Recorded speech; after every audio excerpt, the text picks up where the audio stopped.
On a cold Tuesday night in Western Pennsylvania, section action begins for the Baldwin Fighting Highlanders at 3-1 on the season, playing against the rival Peters Township Indians at 3-2 and already 0-1 in section play 5A Section 3 right here on the Baldwin Sports Channel on TenbandTV. Hi everyone, and we welcome you courtside. Austin Bechtold and Ethan Spazarski.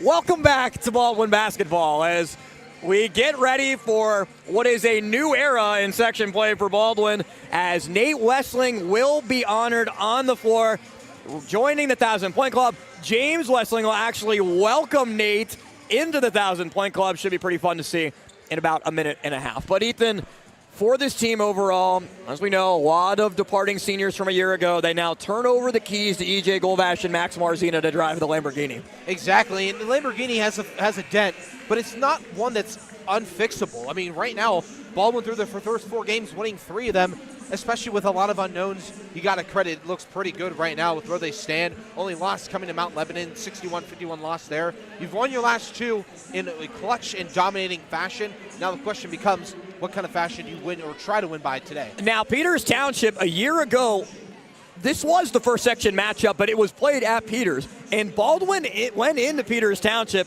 and pulled off a pretty surprising victory. It was 56-49, where Baldwin really controlled the main tempo and main pace of the game throughout. And it was a really solid performance by the Fighting Highlanders, as Nate Wessling is being honored for Baldwin right at the scorer's table, as Brad Schulte will yell it out right in front of us. James welcoming in his brother Nate into the 1,000-point club, the Wessling brothers, the last 2 to do it in Baldwin history. And they're probably, for the next good part of time, going to be the only 2. The foundation of Baldwin sports and athletics, true helped staples to bring these teams together that have stood above a lot of other Baldwin athletics and have helped contribute such fantastic success overall. And here's the banner. The 1,000-point scorer banner, all the names in Baldwin history, with Nate Wessling on the bottom joining James, 1,264 points, second all-time in Baldwin history to Todd Sherwin's 1,237 and Ed Sherman's, 1,384, as Nate Wessling, if the season ended a little bit differently, might have been number 1 all time. What could have been type of end of the year for the Fighting Highlanders.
So really cool to see as Nate is honored with a picture at the scorer's table of some of the best moments that he had in Baldwin basketball history. And when you have a pair of brothers that have been as historic, James really setting the culture for what this has become, to passing it down to Nate and going to the WPIAL championship game 2 years ago, last year, 21-1 regular season, and winning a section championship for the first time in 39 years. We now turn the page to a new era of Baldwin basketball, with Peters Township being announced with the cheerleaders on the floor with the starting 5. Jaden Greco, a senior, 5'11 guard, wears number 5. Dan Dudek, a sophomore, 5'10 guard, wears number 10. For Peters Township, Cooper Donovan, a junior 5'11" guard wearing number 11. His brother Dylan, a 1,000-point scorer himself, the senior 6'1" guard wears 25. And Jake Wetzel, the junior 6'8" forward, wears number 33 for Joe Ehrman, coaching the former Baldwin head coach, the Peters Township Indians. And now the Baldwin starting five from public address announcer Brad Schulte.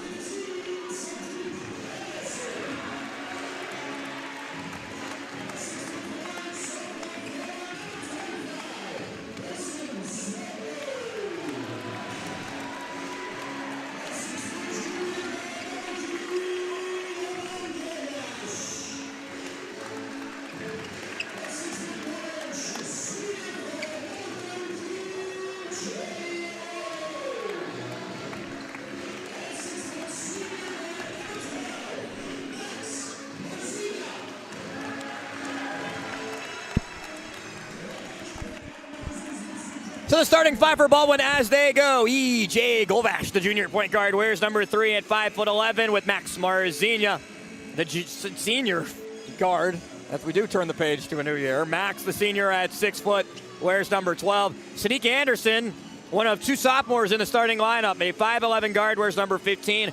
Bryson Smolko, tallest player on the floor for Baldwin, a sophomore, 6'4", wears number 25, with Trey Alario, the senior 6'1" forward, wearing number 33 for Jeff Ackerman in season number 6, leading the Fighting Highlanders. Over 400 wins in his career, 72 of them at Baldwin, 422 to be exact, for a 3-0 Fighting Highlanders team at home, 3-1 overall. The one loss being on the road at Mount Lebanon. As you see, Nate Wessling and a couple of the players on last year's team, including Caden Cherico, Matt Shank, Jason Simador, sitting behind the bench, with Nate Shank as well. Scotty behind the bench as well, no longer an assistant coach for the Fighting Highlanders, as Baldwin in its home whites with purple numbers and purple trim will play against Peters Township in its road red. White numbers, white trim, and the tip-off easily won back to Wetzel, as Peters Township will attack the right side basket as you see it. Austin Bechtel leads as Wazarski alongside on the Baldwin Sports Channel, and they swing it around over to Greco to start, right near the Baldwin bench. Dudek, they look down low to Wetzel, trying to take advantage of the height matchup, and do to Jake Wetzel, the 6'8" junior, with the first points. That's exactly how you need to start the game for Peters Township. Utilize the mismatch down low. Wetzel 6'8" forward, prime opportunity, easy start for Peters Township. So Golvash swung around to Alario as Peters Township comes out in a high 2-3 zone. Marzina swung across, Anderson back to Marzina. And we know how Baldwin, at least historically over the last couple of years, has struggled with zone. Alario drives in and gets blocked by Wetzel. Almost effortless. I mean, Wetzel, right place, right time. I mean, that was a good read to start and going down low with Alario, but fortunately, Wetzel just towering down low, able to get his right hand there. And Wetzel, a very long wingspan, as they get it into Anderson, and Anderson's fouled. He gets pushed in the back by Dudek. And it's the first foul on the sophomore, Dan Dudek. It'll be thrown in on the sideline.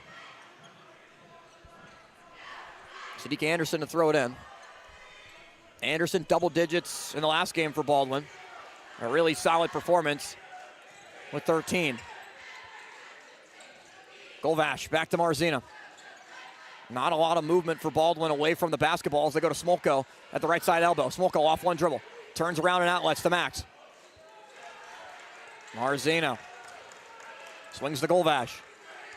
Down low, Anderson. Alario to Marzina. Max drives in, dishes, Golvash pulls the trigger for 3.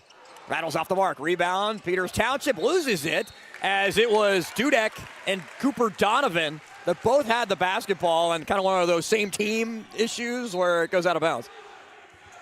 As they go quickly into Smolko, it got poked away from him. Last touch by Peters, though, it's off Donovan.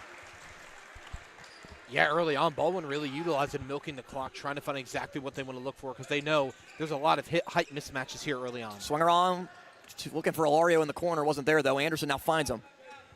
And now Golvash resets. And off the inbound, Peters goes to the man. See if they do fall back into zone. Alario sets the screen for Golvash. Golvash rolls, kicks, Smolko on the perimeter. Alario.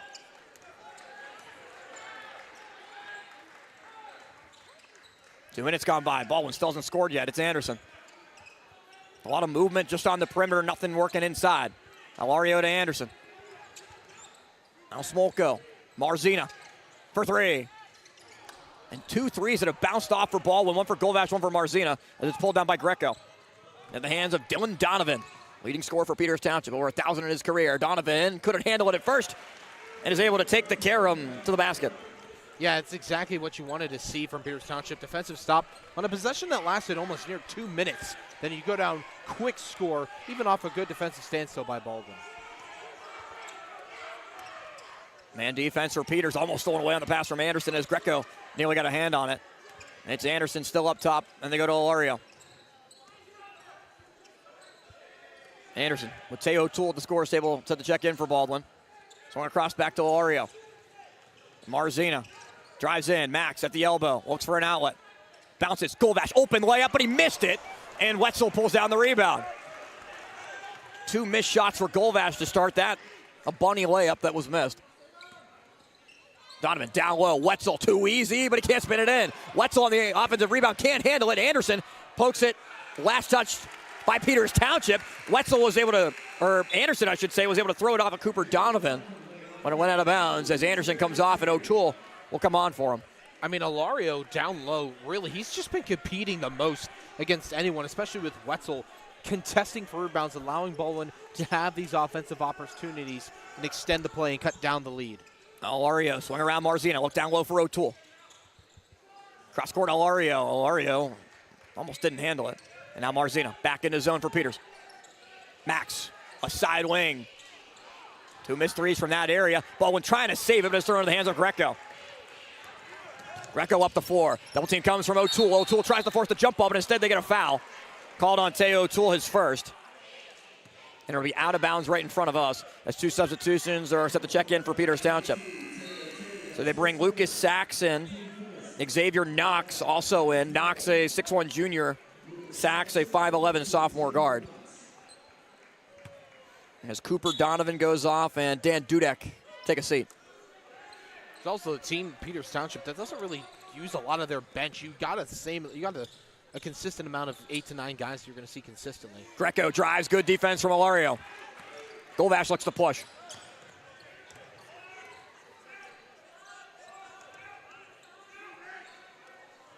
Alario, deep three. Smolko pulls down the offensive rebound and gets fouled on the way there. Bryson Smolko, who's earned considerable more minutes. This is his first start. As the foul goes on Dylan Donovan, his first. It was Jackson Otto getting majority of the starts for Baldwin in the lineup, but Smolko has earned it. And he's out there at the starting 5.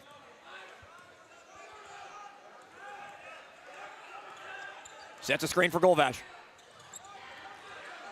With the mismatch. EJ drives in, floater, good. First points for Baldwin. Comes at 3:42 left to go in the first quarter, but it just makes it 4-2. And that's the crazy part. We're under 4 minutes left to go in the first quarter. And that's exactly what it is. It is still a 1-score game, despite the lack of offense by Baldwin. Wetzel up top on the perimeter. Was practicing some threes before the game at 6'8". Now Sachs, defended well by O'Toole. Sachs, layup, no. Wetzel cleans it up. Now Jake Wetzel, the brother of Natalie Wetzel, we talked about during the girls' game, now off playing basketball at Miami. Not the same type of player. Natalie Wetzel played more as a guard at 6'3", 6'4". Jake Wetzel can corral the paint. And Smolko drives on him. Smolko, layup, got it. Bryson Smolko with the bucket past Wetzel. Not afraid to go inside. And he gives up 4 inches in the height difference. And Smolko with a big battle today, having to go up against Jake Wetzel. It's back to a 2-point game. 6-4 Peters leads into the hands of Dylan Donovan. Donovan drives inside. Double team help from Alario. Leads to the easy layup for Xavier Knox as Alario left him.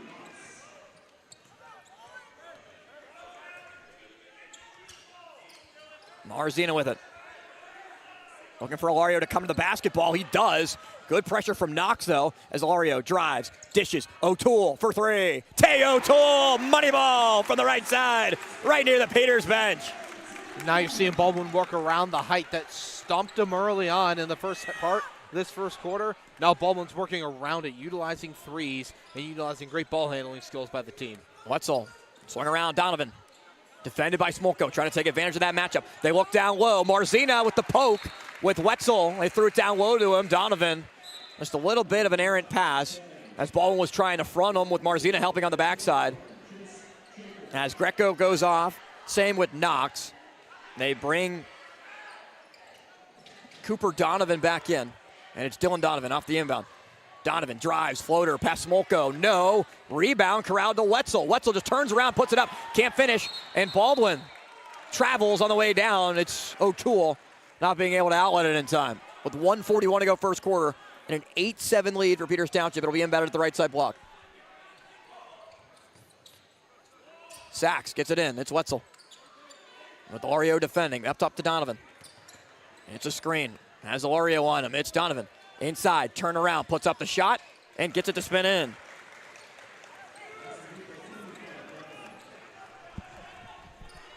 Marzina and O'Toole. Now Alario. They bring the double team. 1:15 to go in the quarter. Alario, O'Toole. Back in zone. Mixing it up a little bit now. This a 2-3 extended to a 3-2 zone depending on where the basketball is. Now Golvash. O'Toole. And they think Marzina is going to pop out to go to the elbow and try to take a shot. It's Alario giving it to Max on the perimeter. Marzina drives, tried to pass it and got fouled as he was trying to deliver it to Golvash in the right side corner. And they get Dylan Donovan for his second. So a big foul on Donovan as he has to come out with 43.9 still to go first quarter. And Peters Township's best player in foul trouble. Alario to inbound. Throws it in. Marzina tried to grab it, and Sachs just never saw that the basketball was approaching him. Could have easily just turned around and stole it. But instead, we'll do it again, but thrown in at the scorer's table. Yeah, like what you're seeing consistently from Baldwin just throughout this whole first quarter is they're only taking shots they want, and they are completely okay with taking a minute or so clock off while they do so. Golvash dishes. O'Toole. Alario swung around. And Alario has to dish again. Peters Township, really solid job of hounding the basketball as Alario pulls through the deep three and got it. Trey Alario from way downtown. That'd be good from the college ranks to tie it at 10. Good pressure from Golvash. They bring the double team with Marzina. Swung cross court to Dudek. Dudek in the final 5 seconds. Does he realize how much time? He looks up. Dudek looks for an outlet. Passes it over. Donovan does a three, have enough. And Cooper Donovan's shot goes off the backboard as we're tied up 10-10. 1 quarter down. 1 quarter left to go in the first half of play on TenbandTV.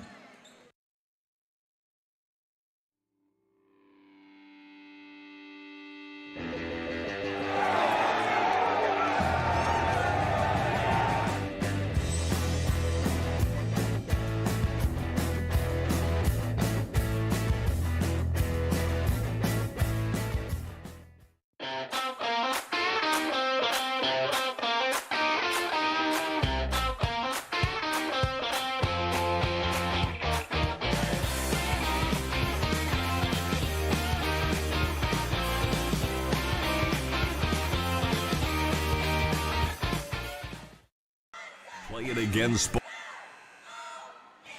Tied up 10-10 as we go to the second quarter of play. Austin Bechtold and Ethan Zazarski alongside on the Baldwin Sports Channel as the Fighting Highlanders so far this season defeated Northgate, blowout game, 86-32. Might be the most points that Baldwin will score all year. That started off the Baldwin Peters Township tip-off tournament. Supposed to play Avonworth that next day, but the game ended up getting moved because Avonworth football was in the state championship and completed a 3A state championship for the Lopes. So that game was moved to this past Friday where Baldwin dominated 56-28. Mount Lebanon, the lone loss, 61-51, that on December 9th. And Fighting Highlanders with a little bit of revenge, if you want to call it that. Different season, of course, 59-56 against Peters Township, against Penn Trafford, the team that knocked Baldwin out of the 5A playoffs after a 21-1 regular season that included 2 victories against Peters Township. Only loss at South Fayette to start the new year. They go to Marzina in the corner. Max drives, looks for space, dishes. O'Toole steps into a 3.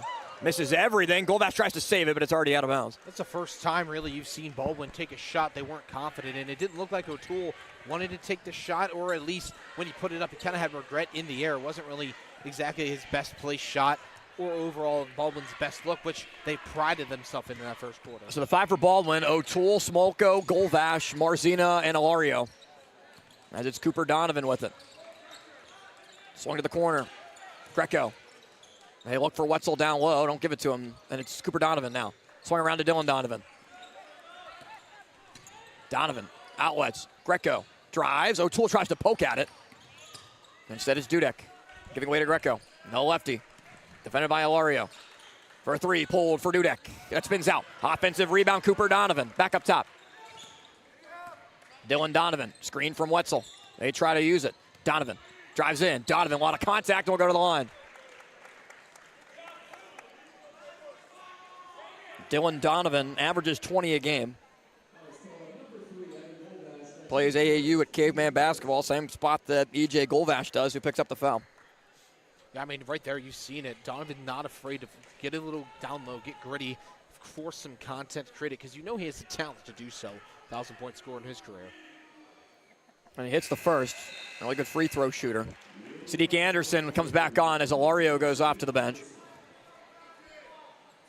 Have not seen Otto yet. Baldwin has typically run Otto and Kozar also in the rotation. Almost tipped in by Wetzel. He gets the offensive board and puts it right back up and in. And boxing out is going to be very important against Jake Wetzel. They end up getting 3 points out of it. Wetzel, the bucket, Donovan hitting the front end. The 2 free throws. It's Anderson. Now O'Toole. And this zone has given Baldwin problems. For whatever reason, Baldwin has just not been able to figure out how to play offense against a zone in recent years. And it's thrown right into the hands of Dudek. Dudek on the bounce to Greco. Greco's layup, plus the foul. A 5-0 run for Peters Township with a chance to make it 6 to start the second quarter. Exactly not how you wanted to do it, because Baldwin finished that first quarter incredibly strong off a rocky start. Now Peters Township has flipped the script once again, just utilizing everyone in their roles. And again, that zone defense has shown a lot of problems because they're taking space away from Baldwin. They're not able to pass it out. It almost looks like Peters is kind of pushing it forward to not allow Baldwin to work on the outside perimeter. Foul goes on Teo O'Toole. That's his second. As Greco can't hit the free throw. Fight for the rebound, though. Goes right into his hands. Here's Donovan. Donovan defended by Marzina well, but Donovan can't hit it. Max able to grab it, spins. Marzina, 1-on-3. Marzina goes all the way in, scoop play up, good. Max Marzina took on the entire team and ends up winning the battle. Toughest bucket yet, and it pays off. Marzina showing off those senior skills. And I mean, once again, a guy who likes to shoot the ball a lot and it works, pays off. 13 field goals attempted, or shots rather attempted during a game, and it pays off there. Dudek resets with Donovan up top in a 3-point game. Donovan. It rattles off, and it's out of bounds. We'll go to Baldwin.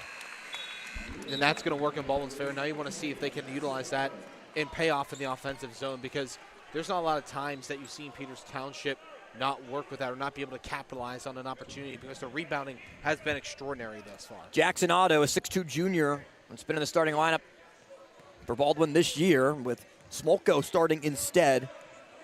Comes on the floor for Smolko. So it's Anderson, Marzina, O'Toole, Otto, and Golvash.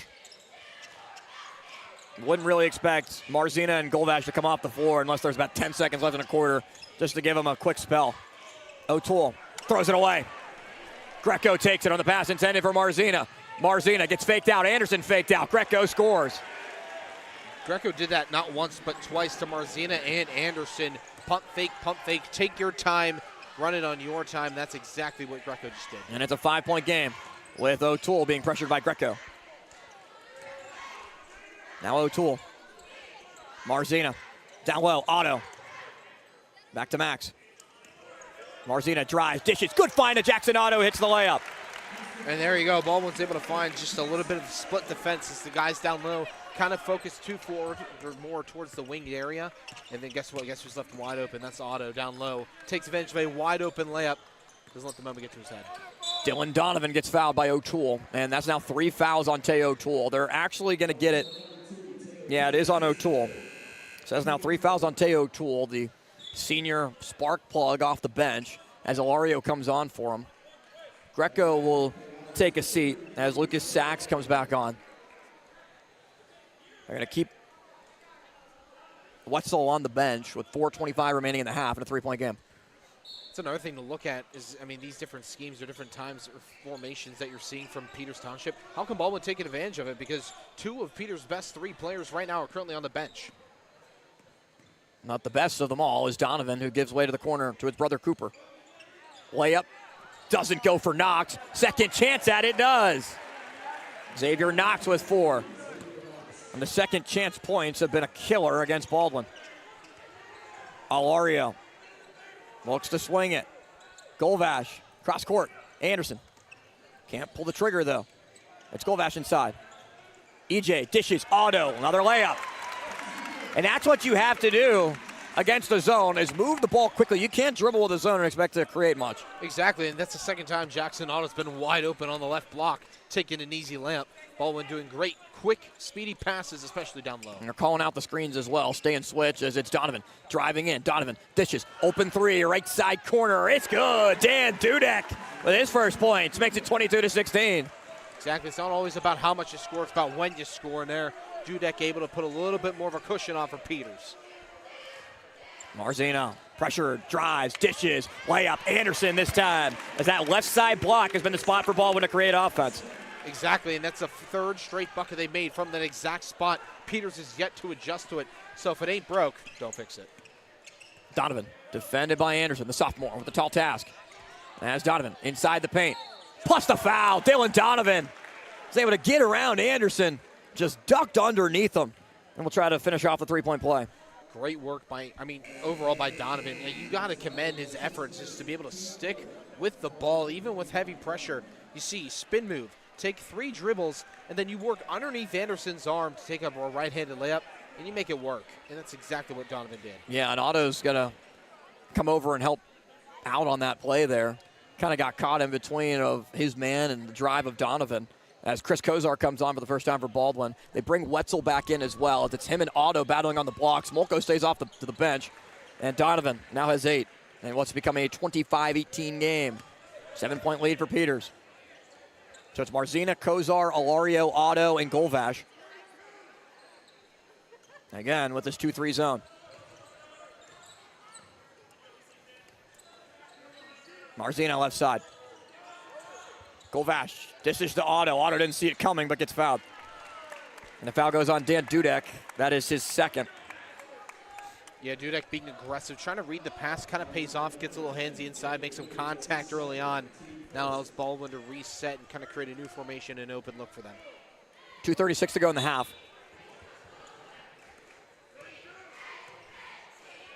Alario got poked away from him. And active hands from Peters Township, not fouling. Doing a good job to be able to knock the ball away.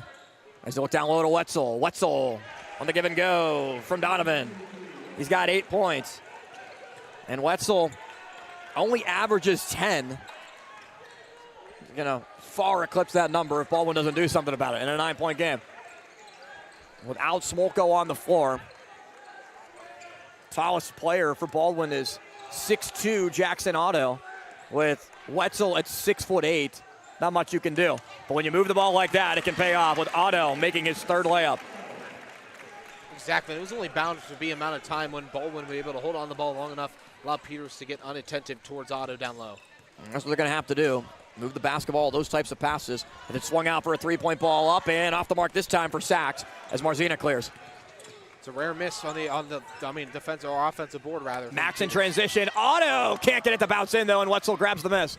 And that's the problem, not being able to play complementary basketball and utilize a free chance, because traditionally Peters Township's been down here consistently contending for rebounds, even if it isn't Wetzel. Yeah, Baldwin's going to need a run, and basically to make all those layups and opportunities down low as they look for Wetzel, and it's just too easy.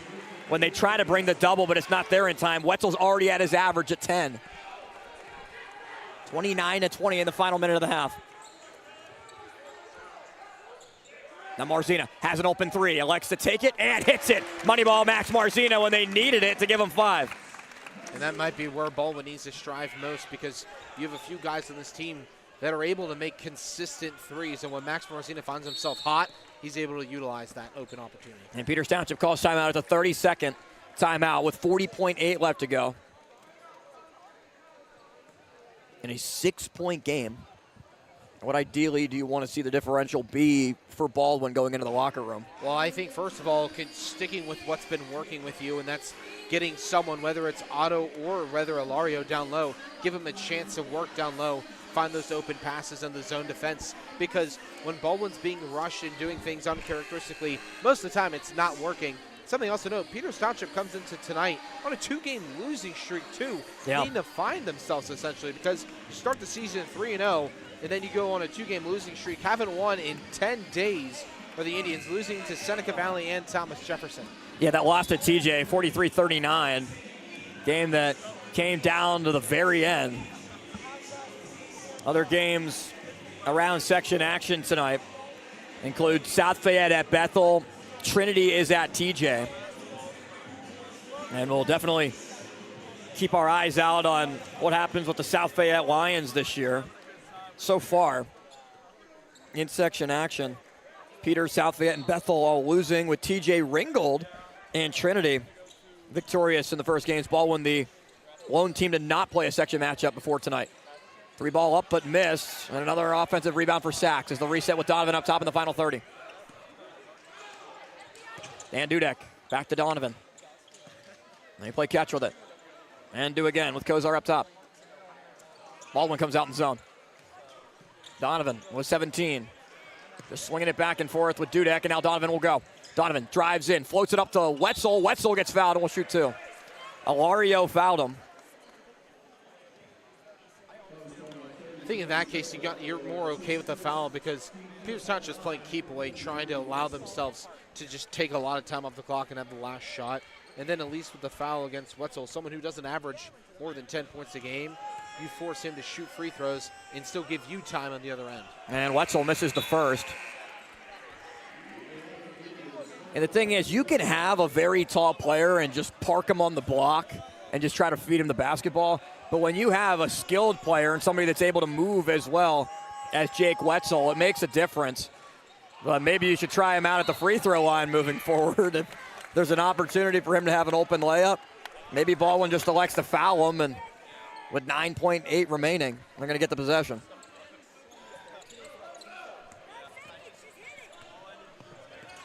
There's Marzina in the final 5. Max steps back, pulls for 3. Difficult shot goes off the back of the rim. Ilario offensive rebound, but can't get the shot off in time as the quarter comes to an end in the half. Results in a 29-23 score. Peters Township leads against Baldwin. They've depended on Donovan. They've depended on Wetzel, combining for 18 of the 29 points. Max Marzina with 5 and Jackson Otto with 6 off of 3 layups. Brings us to a 6-point differential for Baldwin at halftime on the Baldwin Sports Channel in partnership with TenbandTV.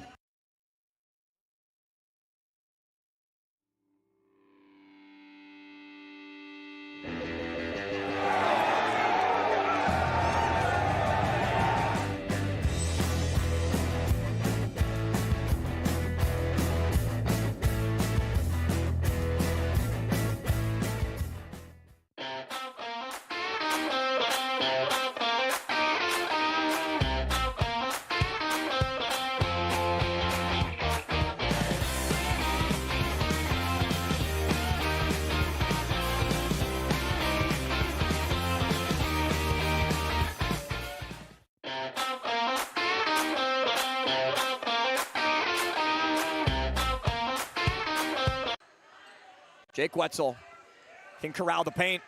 And Smolko drives on him. Smolko way up, got it.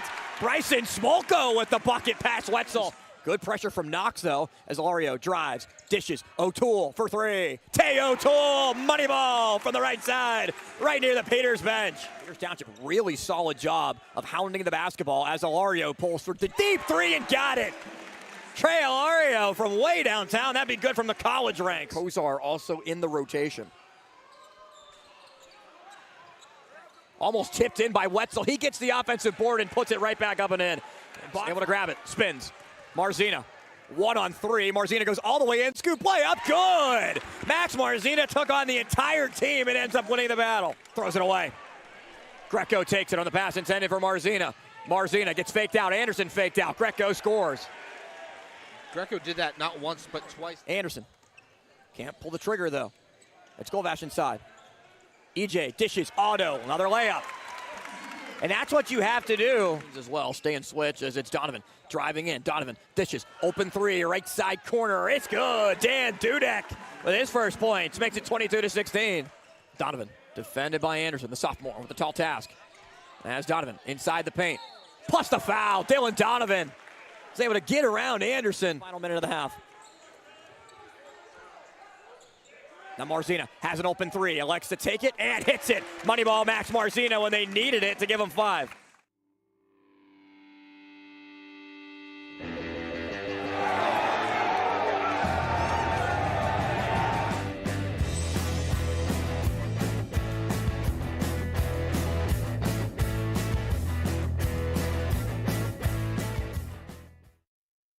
Play It Again Sports in Greensburg is your locally owned and operated sporting goods store. We set ourselves apart by offering a wide variety of both new and used equipment at competitive prices. Located in the Greengate East Plaza, below Walmart, Play It Again Sports' knowledgeable staff will help you and your family prepare for every athletic season. Whether you're looking to buy, sell, or trade, we are here as your one-stop shop. At Play It Again Sports in Greensburg, everybody plays. Discover the heart of Pittsburgh at Mount Washington Shop and Save. At Mount Washington Shop and Save, we're more than just a grocery store. We're your neighborhood destination. From the freshest local produce to gourmet delights, we've got it all under one roof. Experience convenience, quality, and savings, all in the heart of Mount Washington. Mount Washington Shop and Save, where Pittsburgh shops with a view. Shop smart, shop local, shop Mount Washington Shop and Save.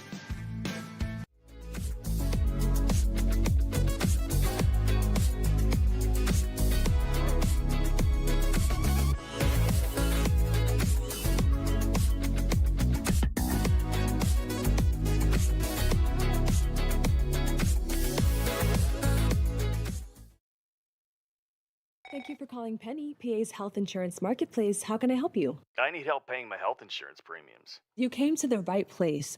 Penny gets you the lowest costs on high-quality plans. Enroll now at penny.com. Paid for with Pennsylvania taxpayer dollars.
wonderful day! Welcome to Temple Strength and Sport Performance, where we empower you to reach new heights in strength, speed, and athletic performance. Temple is here to support you every step of the way. Whether you're a beginner or a seasoned athlete, join him in Jefferson Hills, Pennsylvania, and discover the difference. For more information, call 412-527-1755. Start your journey with us today. Do you have a favorite leather couch or chair that's damaged? Has your car, boat, or RV's interior seen better days? Maybe your business's furniture or your private aircraft's interior could use a little love. You're probably thinking replacement is going to be expensive. And what happens to the damaged piece after you throw it out? Does it just end up in a landfill? It doesn't have to. Fiber New specializes in the restoration of leather, plastic, and vinyl. To get an estimate, connect with us today. For over 20 years, groups, families, and individuals have been saving money with the Avia Dental Plan. For as little as $9.25 a month, members can save up to 50% or more on dental care. Plus, everyone qualifies, and there is no waiting or limits on visits to the dentist. Start saving today with the Avia Dental Plan. Go to getlowcostdental.com or call 1-888-431-2273. Smile. You're with people who care. Look at him, bright-eyed, bushy-tailed, climbing his way through the corporate rat race. We've all been there, focused on that next raise, promotion, chocolate bar. Keeping an eye on your health can be exhausting. Weight Loss Direct is a personalized wellness and weight loss program. We utilize an AI algorithm to determine your specific foods and match you with a real-life coach and an easy-to-follow meal plan so you could stay on track to success and health. Check out weightlossdirect.com to learn more. Gonna get up, pretty baby. Gonna get out of this rocking chair. Hewitt creating space. Hewitt turning. Scoring! Marshall Hewitt has won the Penguins Cup championship for the Seneca Valley Raiders with 12:29 to play in triple overtime, and don't ever play Lady of Spain again.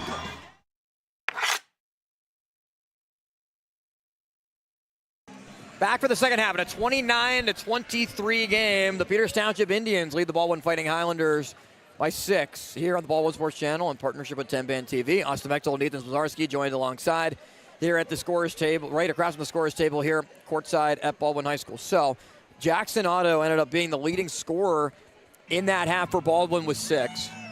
No disrespect to Jackson Otto, but when that happens, things are not working well for the offense with Max Marcina and EJ Goldbash combining for just 7 points and not being able to put really much of an offensive consistency together against this zone pressure from Peters Township. Exactly. I mean, for starters, Goldbash and Marcina, 30 points per game combined with the two of them. These are two guys that literally the only two guys on the team that have double-digit points per game. Yeah. And on top of that, Marcina is usually averaging 13 shots a game. He's only thrown up 5 or 6 in the first half. He didn't get a lot of open looks. He's able to make a very good 3 near the end there at the quarter, but most important overall is going to need to see some of those, your top performers helping out, because you're seeing some of these other guys at the smaller roles chip into it. Now where do the top guys come in? Goldbash averaging 16 a game, and he only has 2. As Donovan has it. As they look down low, and it's stolen away by Anderson. Baldwin back out with the starting 5. It's Goldbash, Marcina, Anderson, Ilario, and Smolko. As Goldbash goes to Anderson. Back to Goldbash up top. And they're in the zone once again, 2-3 for Peters Township. And the way to break it is work with the pass and go quickly as Smolko can't corral it from Marcina. Donovan up the floor. Donovan, screen, action, pick and roll with Wetzel. Donovan with Smolko. Gives it to Wetzel. Wetzel can't grab it, though. Too high for the 6'8 man. And a little bit of contact as well as comes away grimacing as Marcina looks down low to Smolko. Smolko knocked away, though. Good poke from Donovan. That was fantastic defensive awareness by Donovan.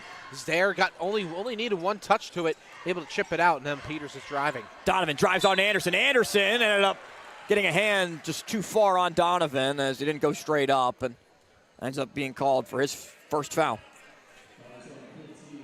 It's going to be important to come down the line. Only O'Toole currently has more than 2 fouls on this Baldwin team. It's going to come down to it in a close game where you potentially need a foul.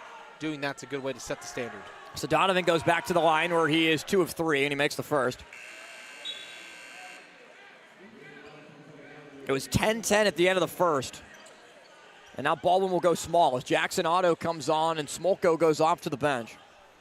So they elect to roll with Otto defending against Wetzel as Donovan makes them both, and he's now in double digits with 10. First player to do so tonight, other than Wetzel, who ties him with 10. In an 8-point game, it's Anderson.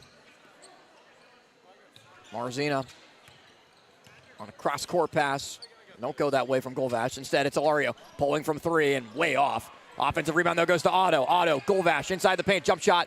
Rattles off. Fight for the rebound. It's Alario. Alario trying to go up strong. Wetzel blocks him, though, and is the last to touch it out of bounds. I mean, there's two things to look at. You got to look at the heart, of Alario there. Just endless passion, drive for the rebound. The other part is a 6'8" looming giant for the Peters Township Indians, who just at this point looks effortless when competing with their guys underneath the hoop. Into Anderson. And Anderson just looks to back it out to Marzina. Max right in front of us. Defended by Dudek. Looks for a screen from Alario. Not there, though. Now Golvash. Alario dribbles, drives. Alario. Help comes. They go to Golvash. Golvash with some contact. Can't finish. Otto on the offensive rebound. It's poked by Peters out of bounds. So they're getting chances, but just not being able to capitalize or find a good look. Yeah, there's 3 or 4 looks. The last 3 or 4 looks, really. There have been prime opportunities, but you're just not able to put these shots away in time you need to. Anderson drives, layup, just can't get it to roll in, but we'll go to the free throw line. That's when really you can't hold on Anderson because it was a great look and the foul was right behind him, kind of affecting where the shot was going. So that one, great read by Anderson, taking it in, and now you're given a prime opportunity to collect 2 free points where you're not going to have a Jake Wetzel staring down your throat. That's the third on Dan Dudek. And Baldwin has struggled at the free throw line so far this season. And Anderson gets that one to bounce in.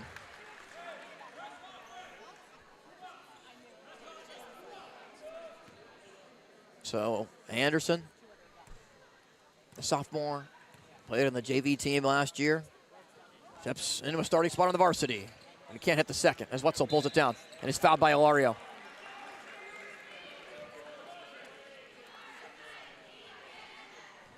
That is the second on Trey Alario. It's the second against Baldwin in the quarter.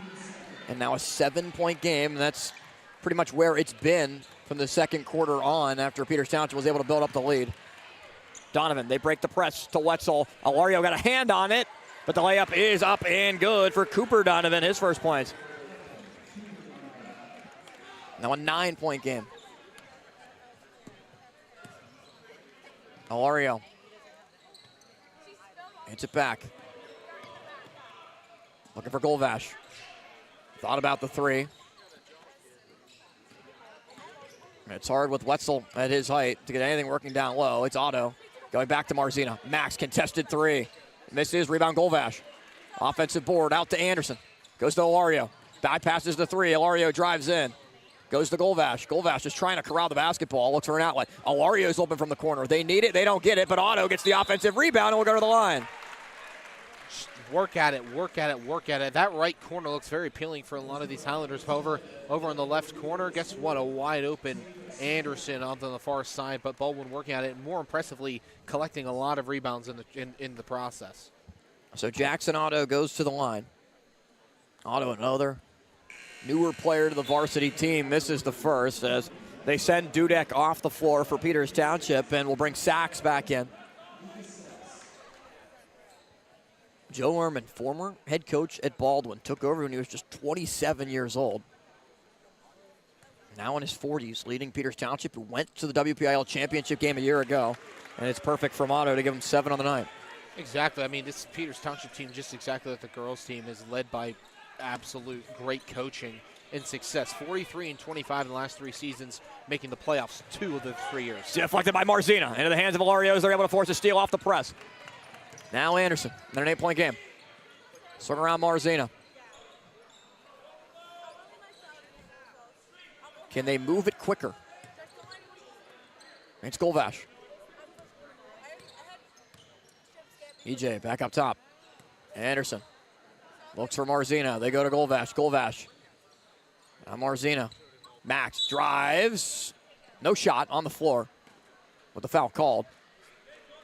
And it goes against Cooper Donovan for his first. For Baldwin, it looks like either you got to be quick enough to score quick, or the longer after a few different shot attempts and a few different offensive boards come along their way, that's when they're finding success. That middle ground's really where Baldwin's been struggling to get open looks and even making shots. Marzina. Not a lot of shots in the game. He only has 5, and it all came in the second quarter. He pulls for 3. Max got it. It rattles in for Max Marzina, his second triple, and it cuts the deficit to 5. Exactly what you needed. Open look from 3, and you collect on it. And Baldwin, the last 2 defensive tries, has stood tall against this Peters Township team. Cooper Donovan gets fouled on his way to the basket with Marzina applying the pressure. And it goes on Max for his first. So it sends Cooper Donovan to the line. It's his brother Dylan that has a lot of the major accolades out of the 3 Donovan brothers. Finn Donovan, the third, a 5'7" freshman, as Cooper makes the first.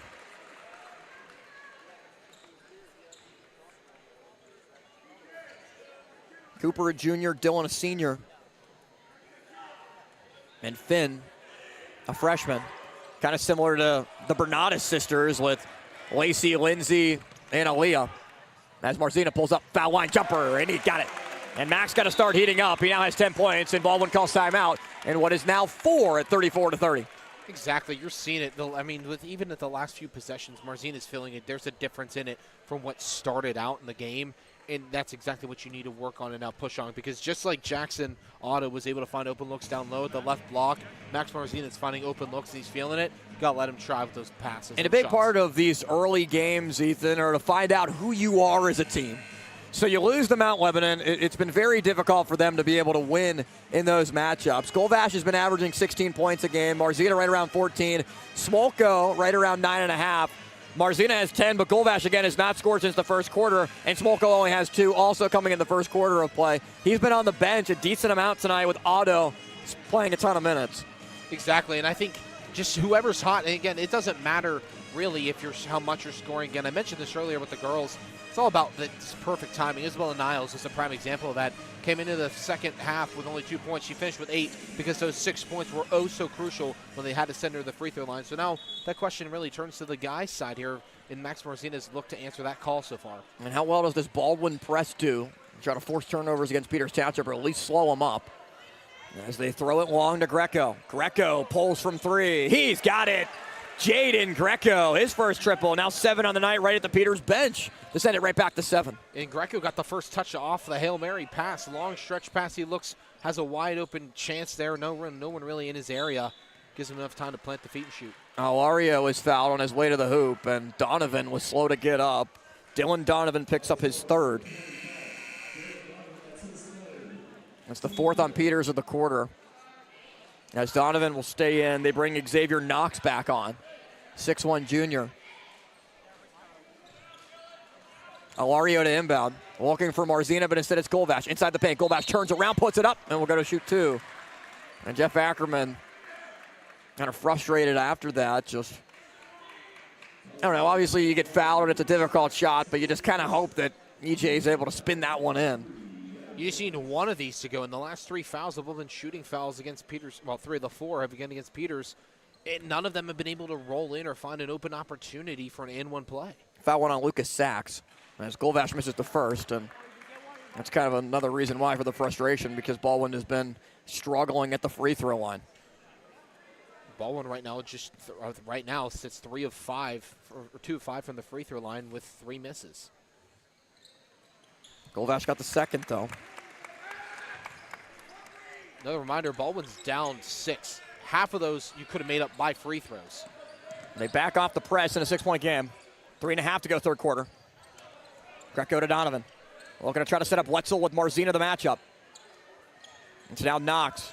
Donovan pulls deep 3. Dylan Donovan off the back of the rim. Fight for the rebound. Goes to Peters Township. Anderson tries to force the steal, but instead it's Greco who gets fouled by Golvash. He'll be out of bounds at the right side block. That's the 4th foul on Baldwin in the quarter. Next one will put them in the penalty. They are already shooting on the next Peters Township foul on the floor as Golvash picks up his 2nd. Yeah, I mean, right there, Goldash just kind of unfortunately fading a little too far back when someone else is able to run and intercept the rebound. Wetzel was fouled by Goldash, and instead of just giving him the easy layup, it's EJ's third, and other than Goldash picking up his third foul, it puts Wetzel to the free throw line, and that's probably what you want, to have him shoot free throws, where you wonder, is this going to be a hack-a-shack situation if it turns out that Jake Wetzel can't hit some free throws? Yeah, I mean, Wetzel's been unstoppable down low. However, when he's fouled, he's 0 for 2 from the free throw line. Now 0 for 3. And now what makes it harder is you're facing that Baldwin student section where your first time, you would really no one's screaming in your face. So Goldash comes out with 3 fouls as Tay O'Toole will take a seat. So it's O'Toole, Anderson, Marzina, Alario, and Jackson Otto, the 5 for Baldwin. Second free throw for Wetzel. He's 0 for 3. Give him 1 for 4. And he has a good form at the line. That is just missed in a multitude of different ways on those first 3 attempts. Now a 7-point game again. O'Toole with it. Man, he almost double dribbled. Can't touch it. It would have been a double dribble. He has it back up top. Now Anderson looking for Alario in the corner, and it's deflected out of bounds off the official as it was touched by Knox. So it would have been out of bounds if the ref wasn't there. So we'll keep it here with 2:52. And they had Alario open in the corner for 3. Anderson to the corner. Alario tried to set him up, but it's not there. Otto was open on the block, couldn't find him, though, and they'll reset with O'Toole. Marzina calling for the ball. Max drives, pulls, high arcing shot, and Max hits it. Now with 12. Exactly where you need to be. Just a few quick passes. Can't say anything down low. Give it to your guy who's hot right now. 5-point game. Greco with the basketball. Defended by Marzina. Greco, and the timeout called by Peters Township right before the pass. So 2:21 left to go in the third quarter. Peters has used its second. And it'll be out of bounds on the sideline in a moment. And what's a 38-33 game. So Baldwin coming up next. We'll play against Trinity. That game on Friday. We'll have it for you. Doubleheader night right here on the Baldwin Sports Channel. Then South Fayette. That game on Monday. The week of Christmas. It's the final game of the year before we turn the calendar over to 2026. And it also will finish off a string of 5 games in a row at home for Baldwin. Out of the start of the year, Baldwin will play 7 of its first 8 inside the friendly confines of the home gym. Exactly, and it's going to be important because Baldwin goes 2 weeks without playing a game at the end of December. You play on December 22nd. The next game is January 5th on the road at Uniontown, non-conference competition there. It's just going to be important to kind of find yourself in a key spot where you're going to need to, especially when you're going 2 weeks off, because unlike that, Peters Township is going to play before the New Year's rings out on December 29th against Bell Vernon. Yeah, and Baldwin had a Christmas tournament that they played in last year up at Geneva. That's when Nate Wessling actually scored his 1,000th point in that tournament. It's thrown away to Anderson. It goes off of Anderson's foot, though, as he ended up tripping over a man. He tripped over Lucas Sachs' leg because Sachs was on the floor. Anderson would have had an uncontested layup if he could have picked up the basketball, and just a missed opportunity. And that's one that comes with a little bit of a blemish, but at the same time, it's one that you can't nod your head too much for because Sachs was right there, caught up entanglement there with Anderson, couldn't really progress to get his footing. So now it's Greco on the perimeter. They go to Wetzel. And Wetzel, defended by Alario, goes to Donovan. Donovan with the screen, pulls up foul line jumper. Donovan can't hit it, and it's rebounded by Marzina. They look to push with it. Under 2 left to go in the quarter. Now O'Toole up top with Goldash still over on the bench. Same thing with Smolko, 2 of the starting 5. It's Alario near the bench. They swing it around to Marzina. Back to O'Toole. O'Toole thought about it and goes to Marzina. Double team comes on Max. They've been doing that mainly just to Marzina. And it's Alario driving, turning, looking, deflected on the way there, and it's stolen by Sachs. Can't find Marzina.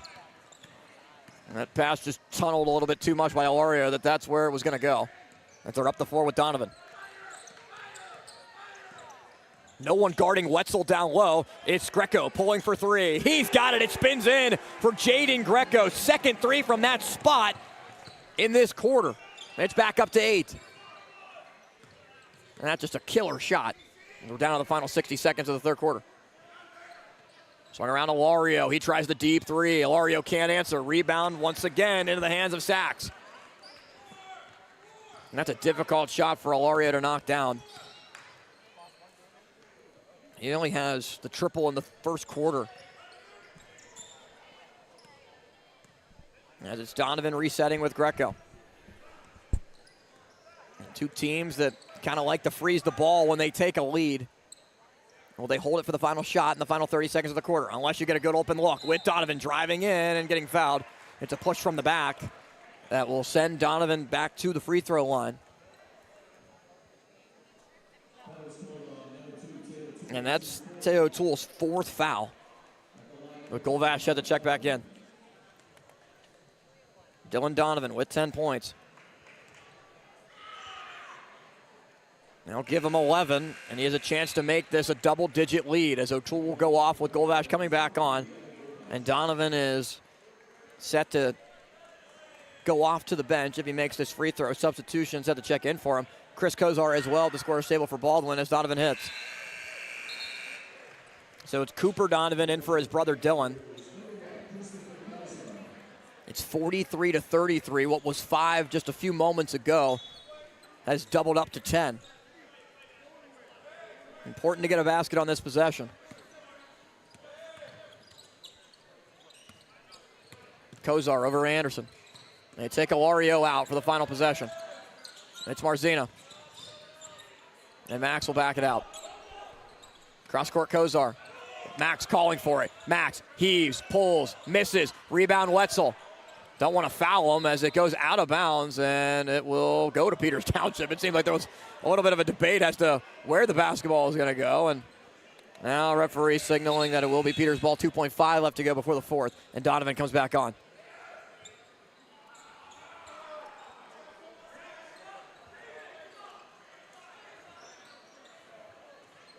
So is 2.5 enough for Donovan to get off a good look? As he's defended by Anderson. They get it in, and they'll throw it to the inbounder. Sachs, deep shot, goes off the front of the rim. But it's a 10-point lead for Peters Township after Baldwin went to Peters. They won the first section matchup of the year on the road last year. Peters tries to do the same with the final 8 minutes up next.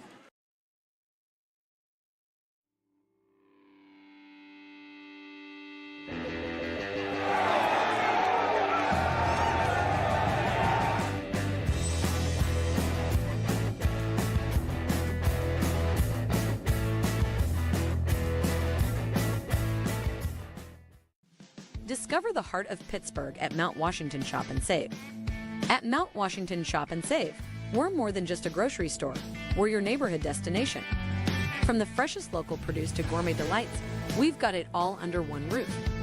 Experience convenience, quality, and savings all in the heart of Mount Washington. Mount Washington Shop and Save, where Pittsburgh shops with a view. Shop smart, shop local, shop Mount Washington Shop and Save. Baldwin outscored 14-10 in the third quarter of play as we start the fourth. Austin Bechtold alongside with Ethan Spazarski here on TenbandTV and the Baldwin Sports Network. With the Baldwin Fighting Highlanders needing a huge comeback in this one, down by 10 points, and it's very hard to do in high school basketball. One against a zone when you haven't really been able to show much of a chance to be able to break it with only 33 through 3. And no shot clock. Peters can freeze the ball if they really want to, and probably will start to do that with around 3 minutes left. So very important for Baldwin to get some offense going, as it's Golvash, Kozar, Anderson, Smolka, or Otto, I should say, and Marzina out there on the floor as it's already stolen away. Bad pass from Kozar. I mean, consistently bad passing through the zone defense. Not able to utilize it and trying too much stretch passes and quick bounce passes. Donovan will go to the free throw line as he gets hacked. Could hear the slap from up here from Jackson Otto for his first. And now O'Toole with 4 fouls is set to check back in as Marzina goes to talk to Jeff Ackerman over at the bench. As Max has done a lot of what he could have been able to do with 12 as Golvash misses. It's actually the second on Otto as they bring O'Toole back in, and Donovan missed the first free throw. That's his second miss of the night. Got 13 on the night. Now O'Toole O'Toole drives, blocked by Wetzel. A complete foot difference in the height differential there. As Donovan drives on O'Toole, and O'Toole is fouled out. And Teo O'Toole immediately walks over to the bench, knowing that his night is over. Ends with 3 points. Almost looked like, O'Toole going in for the ball there, just trying to, for an aggressive whack to try to give his team a chance, give an offensive opportunity rather. But he's going to have to come back in now rather to tag out.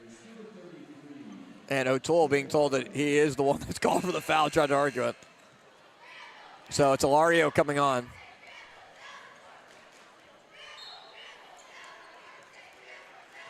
Anderson with his back to the ball. Now faces it as they throw it into Donovan. Dylan Donovan, they switch with Ilario defending. Donovan, crossover, spin, Donovan. Can't finish. Anderson goes in for the rebound, and it's a foul called on Donovan as he turned around and was up in the face of Anderson. And that's the 4th on Dylan Donovan. So if Baldwin can find a way to be able to put some offense together and get back in this, an 11-point game, and Donovan, you can force a foul on him, that could be a real difference. Exactly. He's your leading point scorer thus far. However, the problem is Peters also has 2 other guys that scored 10-plus points tonight in Wetzel and Greco. Marzina to Golvash. Golvash swings. Ilario, they need it. They don't get it. Off the front of the rim, but it's an offensive rebound going to Golvash and Marzina, who pulls the trigger for 3. Another offensive rebound as Otto tries to fight for it. Same thing with Anderson, and it is last touched by Peters Township.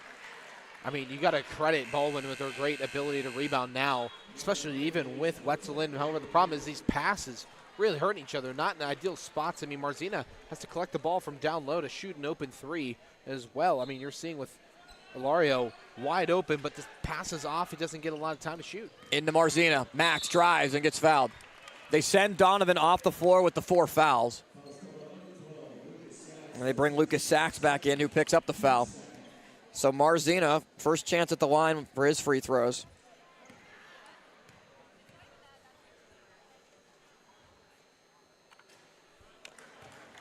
Marzina, in this matchup last year at home, had 16 points.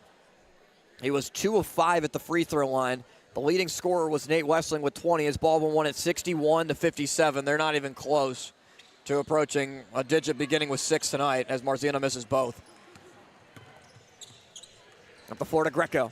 Greco drives, blocked by Anderson, gets it back though. Greco off his own miss, traveled.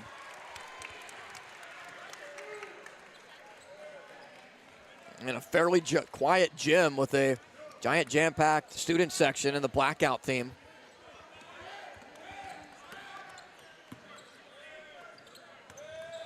Anderson to Marzina. Now Ilario. Anderson, Marzina. Ilario. Marzina drives and goes to Golvash in the corner. EJ tries a 3. He's got it. EJ Golvash on the triple and a timeout called by Baldwin. Just a good feed, good sequence, good shot selection by Baldwin. Now brings you back up, have a better chance with 8.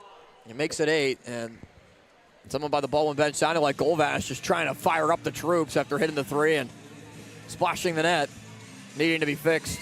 But the crazy thing is this game, just like with the girls' game, by no means over. It's only 8 points. Right. And you still have over half the quarter left to work something in. And again, Peters is best player right now in foul trouble for. He's not going to be as involved as he was before, or at least the game plan shouldn't be to, because you don't want to foul him out. You need him when the time matters most. Now, one thing that they have not tried to do is just go right at Wetzel, who has not scored in the 4th, had 10 at half, only 1 free throw here in the 3rd. But Jake Wetzel does not have a foul. And part of that is they haven't really attacked down low and have tried to go at him. Now, the times that they have, they've been blocked a couple of instances. So that's obviously one reason, maybe an excuse as to why they have not. But still, if you're going to be able to create and get some second chance points, you're going to have to be able to win some more matchups in the paint. Exactly, and you alluded to the point differential. In the wins this year, Baldwin scored a total of 201 points, averaging 67 points per game. In a loss, they're averaging 51. Now, again, just the 1. Math was pretty easy on the loss because you only have 1 right now.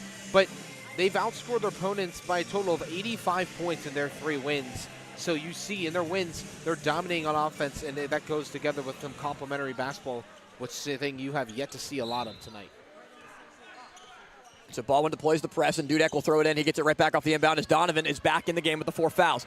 Greco, as they break the press, goes back to Donovan. Donovan thought about the threes, now guarded by Otto.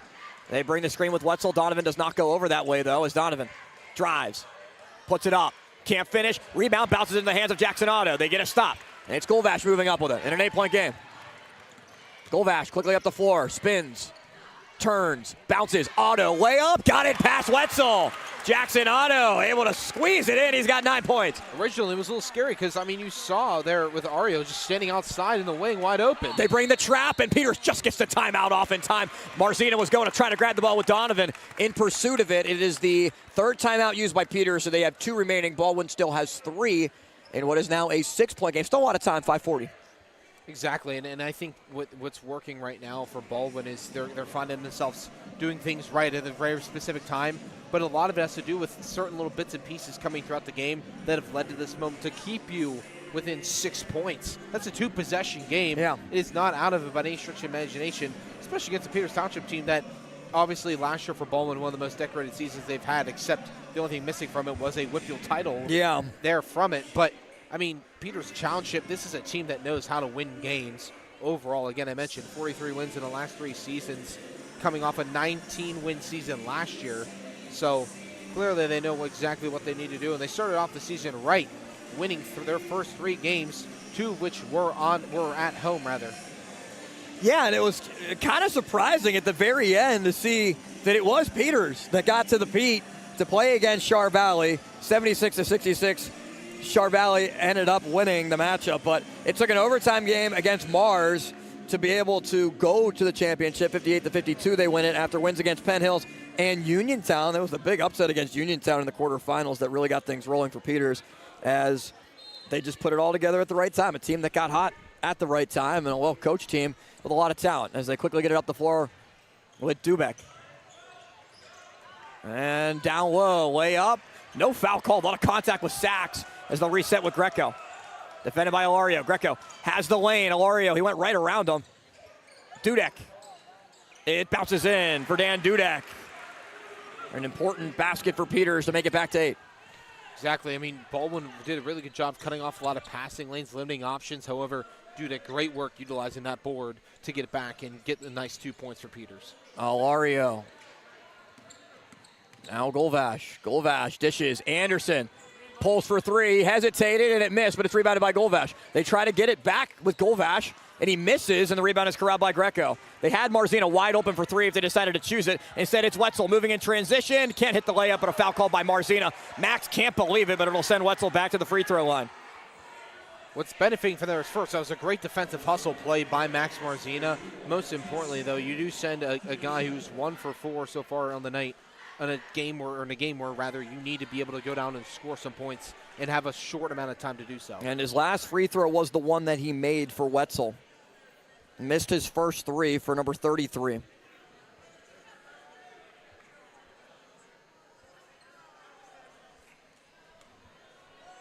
So 2 shots for the junior Jake Wetzel. And he might have figured something out at the line. Now with 12. They bring Knox back into the game. Cooper Donovan also back in as Dylan Donovan goes off and Lucas Sachs off to the bench with a chance to make it 10 again for Wetzel. We're trying to check to make sure Peters has 5 guys on the floor, which Joe Ehrman chance out is the case. So Wetzel, as Peters tries to make it 4 unanswered points, doesn't hit the second. Offensive rebound, though, is corralled down by Knox. He misses. Rebound, Golvash. Golvash up the floor. They really have not been able to push in transition tonight and be able to capitalize off of it, as it's Max Marzina in a 9-point game. Just about half the quarter gone by. Ilario up top. Marzina traveled. Just took too much of a step as he tried to gather, and no argument from the bench. Seemed pretty clear as Donovan comes back on for offense after he was off for the defensive possession. And it's unfortunate because that was a great setup play, great opportunity that Marzina was able to take to the rack and make it, but unfortunately just one too long of a step, rather. Dylan Donovan, defended by Marzina. The seniors on each other. Now Now Cooper Donovan, they find Wetzel, swung around, looking down low, and back up top to Greco. Greco, defended by Ilario. Greco gets around him again, high shot, it goes, plus the foul for Jaden Greco, in double figures now with 12. Excellent opportunity, working with a lot of contact from Ilario up in his grill, but he's able to consistently push towards the basket and give himself a shot where he knows he can make and then take it to the line to potentially complete an in-one opportunity. Knox back in for Donovan as Dylan Donovan goes to the bench. And the lefty's free throw. Greco misses, and a foul called on the rebound. They're going to get Wetzel for just his first.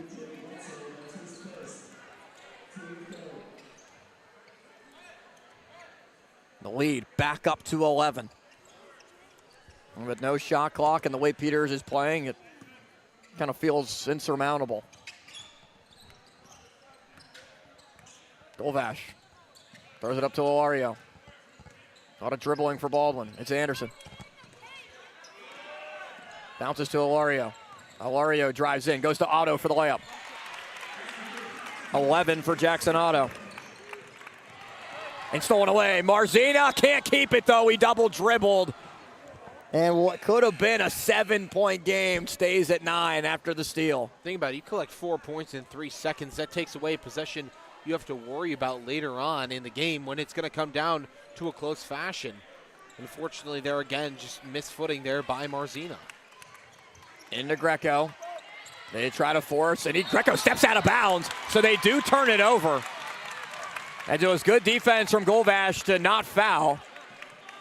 And just think if they would have hit the layup and then that happened. I mean, exactly. Can't live in the past, though. As they will bring Knox back on, and Donovan goes off. So Golvash will throw it into Marzina. 3:37, still some time to work. Forcing clean pressure on the sideline, and it works off. Now Baldwin's got to find some points here. They got to go quick as they go to Otto. Now Golvash. Golvash drives in. EJ deflected. Ilario tries to grab it, and it's taken by Peters Township. Up the floor they go to Greco. Greco, layup, gets fouled. And they get Max Marzina for his third. Unfortunately, just a sloppy couple of possessions for Baldwin. As Greco 0 of 1 today at the line. And he got the first. Yeah, you saw, EJ Golvash tiptoe along the baseline. Not able to really find any openings. Just an unfortunate pass and a pass that was kind of spent too much time in the air. Greco, no good on the second. Ilario can't rip down the rebound. It's off a Knox, so it will go to Baldwin. So it's a 10-point game with 3:20 to go. Need to move quick with it. We'll see if Ilario and Marzina will let it just roll a little bit to half court and no pressure applied, as they'll now move with it. With Golvash. Now Marzina.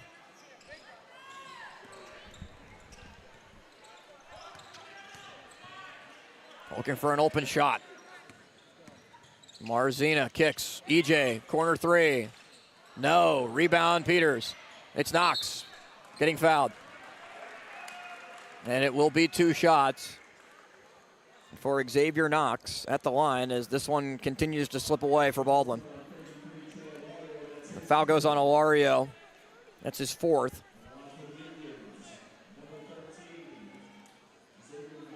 So Baldwin only lost 1 section matchup last year. It was on the road at South Fayette. This year in the first section game of the season, looking like they're going to drop to 0-1, but the first free throw is missed by Knox. Still 3 minutes to go. It's a 10-point game. There have been 7, before these 2 free throws, 7 free throws for Peters Township in this fourth quarter. Only 3 have been made. They've just not been able to put it away as Knox misses them both. So here's Golvash. Golvash drives all the way in, gets blocked by Wetzel. Anderson offensive rebound, got it poked away from him by Cooper Donovan, and it'll stay here. But to capitalize on those statistics, Baldwin hasn't given themselves any chance to capitalize on those free points. It starts with the 3 or 4 missed free throws you've had in the opportunities. And then again, the errant passes and mistakes to capitalize off Peters' mistakes. Marzina looking to work with it. Ilario, he takes the open 3. He got it. Trey Ilario hits the shot. Now makes it a 7-point game. Baldwin calls timeout at 2 remaining. 2:41 still to go on the clock. And a 7-point game. And in a game, too, I mean, we talked about earlier, Peters Township in the second half, well, in the start of through the third quarter, he only had 4 scores. That number's now up to 6, but a lot of free throws for Peters. They're not making a lot of their baskets, but they're being sent to the line because of Baldwin's aggressiveness defensively. But on the same side, only 4 scores for the Highlanders thus far, and you do have 2 guys over 10 points. One of those, though, being Jackson Otto, with a lot of his points being from down low. Only one of them was from the free throw line. And we talked about free throws and how important that was going to be. We really have talked about that throughout the start of the season, where, especially in games against Penn Trafford, where Baldwin was missing free throws, and that was a game where we said, especially Avonworth too, even though they blew out Avonworth, it didn't matter, it wasn't of consequence in the Avonworth game, but those free throws that you miss, those are the ones that are going to matter most in a close game, especially when you play a team as quality as Peters Township. Goldvash has missed 1, Marzina has missed 2, Anderson has missed 1, Otto has missed 1. That amounts to 5 misses in a game that, if they make them all, would only be a 1-possession game. Exactly. And again, it's kind of funny that it ties back to free throws, because if you look at this game, if you've been watching, it might feel a little different than that there's no way it comes down to free throws, the way that Peters Township's been able to hold a lead the entire game. However, again, like you just said, if Baldwin makes 3 or 4 of those free throws they've missed throughout the second half, you have such great open chances and only need 1 possession. Into Donovan and quickly swung across to Dudek. Dudek, who's defended by Anderson, with 2.5 to go. That's Peters just trying to freeze the ball with Donovan. Defended by Anderson. Donovan drives in. Donovan looks for the outlet. They go to the corner. Greco drives, outlets, back up top, and it's stolen away by Marzina. Marzina with Goldvash. Max, the move, and finishes. What a move by Max Marzina to be able to keep his balance. It's a 5-point game. Into Donovan. Goldvash defends. Baldwin with 5 fouls. If they foul Donovan, it will put him at the line. And now the student section starts to get into it with 2 minutes left in a 5-point game. They bring the screen from Wetzel. Can he deploy it? Yes, and they get the switch with Ilario. The matchup they want. Donovan against Ilario. Donovan gets around him. Help from Anderson. Donovan spins, turns, puts it up, can't hit. Rebound Anderson. Sadiq Anderson had to watch behind him. There's a man trying to poke it loose as they go to Ilario. Ilario drives in, dishes Anderson, but he can't grab the basketball. It was deflected, and Donovan takes it. So Baldwin gets the steal it needs off the miss, and Donovan able to force the turnover as Anderson threw it away and now fouls Donovan. And it's the sign of some inexperienced varsity players being costly in big minutes. And, I mean, almost the term shooting yourself in the foot really describes what's a few of the things that have occurred and a few of those mistakes that have overlapped what could be a really close ball game if it weren't for that. Just shooting yourself in the foot, errant passes, missed free throws, and miscommunication. Donovan makes the first. Now with 14 points, Kozar comes on as they'll send Ilario off, and they've really tried to use the mismatch with Ilario, who is a bigger physical type of player, but has not been able to keep up speed-wise with Donovan.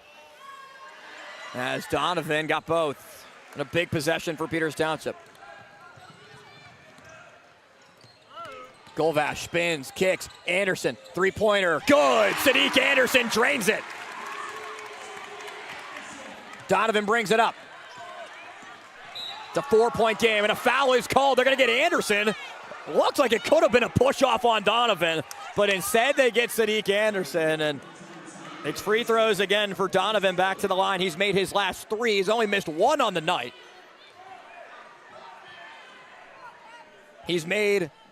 Missed 2 on the night. Thanks, Varsity. He's shot 11. He's made 9.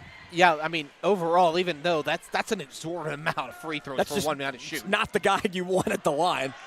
As Donovan misses the first.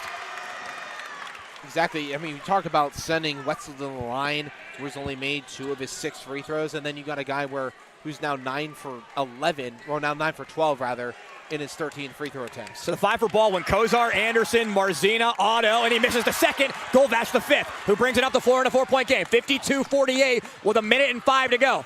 Marzina to the corner. Kozar tries a three. He misses it, though, and it's rebounded by Donovan. Donovan quickly moves up the floor. Has Greco with him. Donovan still has it. Loses the ball, and Marzina forces to steal. Kozar up the floor. They go to Golvash. Golvash drives in. Golvash layup. Good! With 49 to go, and Baldwin calls timeout. And now you look at it. It's a 2-point game, 1-possession game. Now look where those free throws get you. They get you a lead. But now you have to try to force a steal just like they did on the other end. Quickly move in transition. Kozar was not able to hit the three, but with Golvash moving in transition, was just able to get it to go and hit the hop. So they've come back from what was 10 and 11 to make it 52 to 50, but you need to force another steal, at least get a stop. And after Donovan missed 2 big free throws, it's given them the opportunity. And what's more important, too, is even if you force an overtime, you don't need to go for the game-winning shot. Now, if you have it, you should take it. However, you don't have to go for the game-winning shot. You don't have to go for 3 if you do get the stop, because the way that things have been trending, if you play overtime, this Baldwin team is competing well with who they need to. Yeah, and also Donovan has the 4 fouls, so that could be something that you try to exploit, but Alaria with 4. O'Toole's already fouled out for Baldwin. Golvash, Marzina, and Anderson all with 3. Exactly, and that's the only reason that should be wary towards it. But, I mean, overall, with the environment that's now been creative, Baldwin right now is swinging the pendulum in their favor. Most alive the crowd has been tonight as it'll be thrown in at the left side block by Dudek. Dudek gets it in. Donovan, they try to force the trap, and it's back to Dudek. Dudek throws it long up the floor to Greco. Greco's got it, and they break it. Greco almost called a carry and ruled that it was just kind of a gather. They're trying to keep the handle on it. Golvash trying to force the steal against Greco. Greco drives all the way in, and they dish it over to Cooper Donovan. Donovan, do they try to foul? Who do they want to foul as there's 26 seconds left? Anderson with Greco, and Anderson decides to foul Greco. The lefty will go to the free throw line where he is, from what I have, 1 of 3, but correct me if I'm wrong. He is now 1 for 4, rather, because he's at 2-and-1 opportunity chances. But he's from traditional free throw range 1 of 2, with the and 1 opportunities 1 of 4, which is still a good statistic nonetheless. That's one of the guys you want to send in the line if you're Baldwin. So Greco goes to the line. Peters has 2 timeouts left. Baldwin has 1. It's 2 shots as the foul went in on Sadiq Anderson for his 4th. So Greco, the lefty, looking right into the student section. 2 shots. And he's got the first.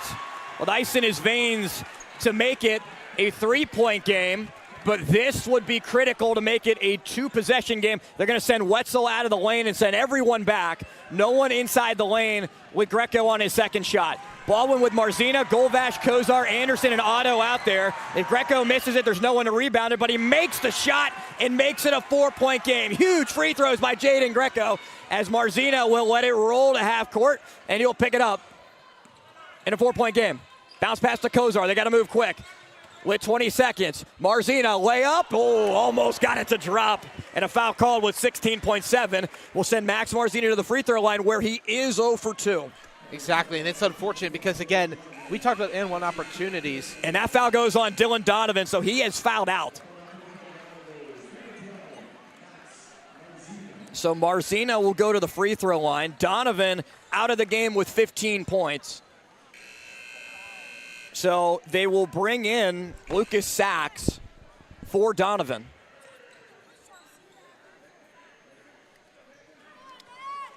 So Max Marzina to the line.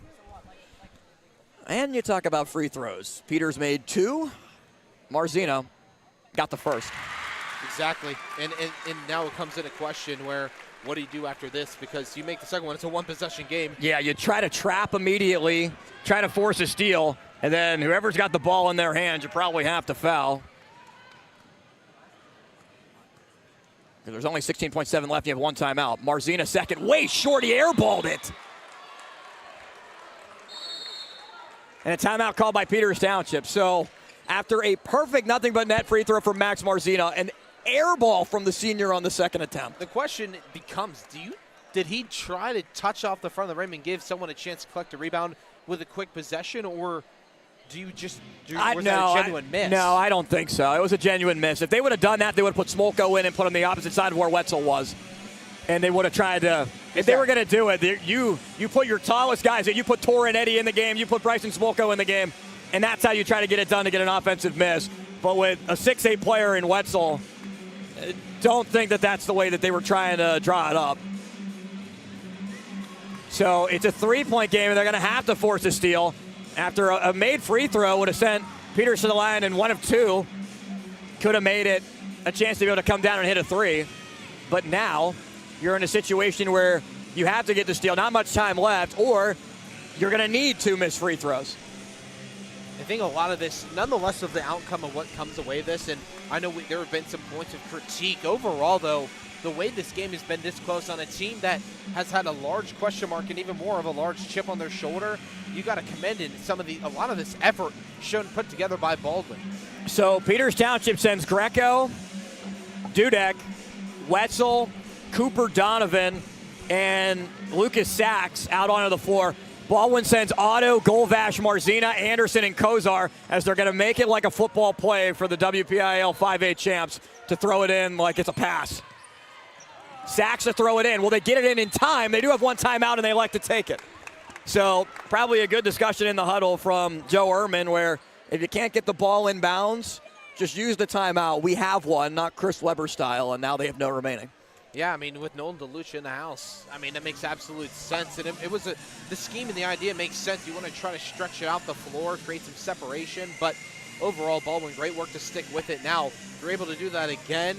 Give yourself an open look down here where you don't have to try to push down the floor in transition wherever you struggle at times. That changes a few different things. So Baldwin has 1 left. That is the only timeout remaining, the only way they could stop it. So there's a full timeout. If you're Baldwin here, same thing. You try to force a steal. If you're able to do that, great. If not, you're going to have to foul and then hope to get 2 missed free throws. Don't you miss the old 1-and-1s? Wasn't that entertaining? Remember all those games that we had with entertaining 1-and-1s and you miss the front end, the other team gets a chance at it? Because even if you set it at 5 fouls, that means there's the next 2 fouls after that are 1-and-1 opportunities. Yeah. I mean, it's still employed. or deployed out in Division III. You see that a lot. My old man living in the good old days, or no? I mean, it's fine with 5, but it was definitely you're getting up there. It was definitely a unique situation with 1-and-1 in the 10th foul in the half. You go to the free throw line for 2. So they'll set up now with everyone basically parallel to the elbow, and actually in a straight line. As they throw it over top to Wetzel, and they lose it. Wetzel, it's now Golvash. They do have the timeout. Golvash has the basketball and gets it to Kozar. Jeff Ackerman is 5 feet on the floor trying to call a timeout, and they grant it to him. So they throw it into Wetzel, which is not a bad idea. Just throw it out to the 6'8" kid, let him grab it and try to outlet it. But it was knocked away for Golvash. Golvash got it poked loose by Greco, and as Greco was throwing it to Kozar, and Ackerman is just yelling to call the timeout. They get it off. I don't think what Wetzel did, he grabs the ball, but he brings it down low where everyone can grab it. Exactly. You leave it in a territory where it is wide open, and EJ Golvash did exactly that. You hold it up as high as you are, up in the clouds, to make sure that no one can touch that basketball. When you bring the ball down, there's a chance to slap it loose, and that's exactly what happened. And even more, then they have to foul you. That's exactly what you do. Then you get in there, you foul Wetzel, and you force him to go down here. And even if Wetzel misses both, guess what? Baldwin's going to move all the way back down the floor. And now Baldwin's standing here about 5 to 6 feet away from where we are, and they're exactly where they need to be with 10 seconds to run it up. And you need to hit a 3, though. That's exactly what it is. So a 3-point opportunity. So something that works for Peters in this chance is you know what you got to defend. So there is a little bit of time left. Is there even the thought to go for the quick 2 and then play it out again and see what happens? There's 10.2 left. You pretty much have to go for the 3. Exactly. I mean, with the schemes and what we've seen from Baldwin tonight, they're a methodical group that will take every bit of time they can. And it's probably that man right there on screen, Max Marzina, that will be the one called upon to take the shot. So it's Kozar, Marzina, Otto, Anderson, Golvash for Baldwin, the 5 in. It will be thrown in right by us at the WPIAL 7 logo as Jeff Ackerman draws up the play with John Stone. And we'll see if Peters does elect to foul. They could, as Marzina is fouled with 7.7 left, and that is probably the smartest move to do because you put Marzina to the line. If you can hit 2 free throws, great. But you don't even give them the chance to shoot the 3. And Marzina at the line tonight is just 1 of 4. Exactly, and I think that's exactly what Peters Township was banking on. And I mean, exceptional work to be able to get out there quickly and not waste any unnecessary time, even though you're up 3, to force Marzina to go to the line. Marzina got the first. So they bring Knox back on as Cooper Donovan heads off to the bench. Knox comes on to try to grab the offensive rebound attempt. So Baldwin has Golvash and Otto in on the lane to try to grab the offensive rebound if Marzina misses it. Is that the way that he goes about it? He makes both.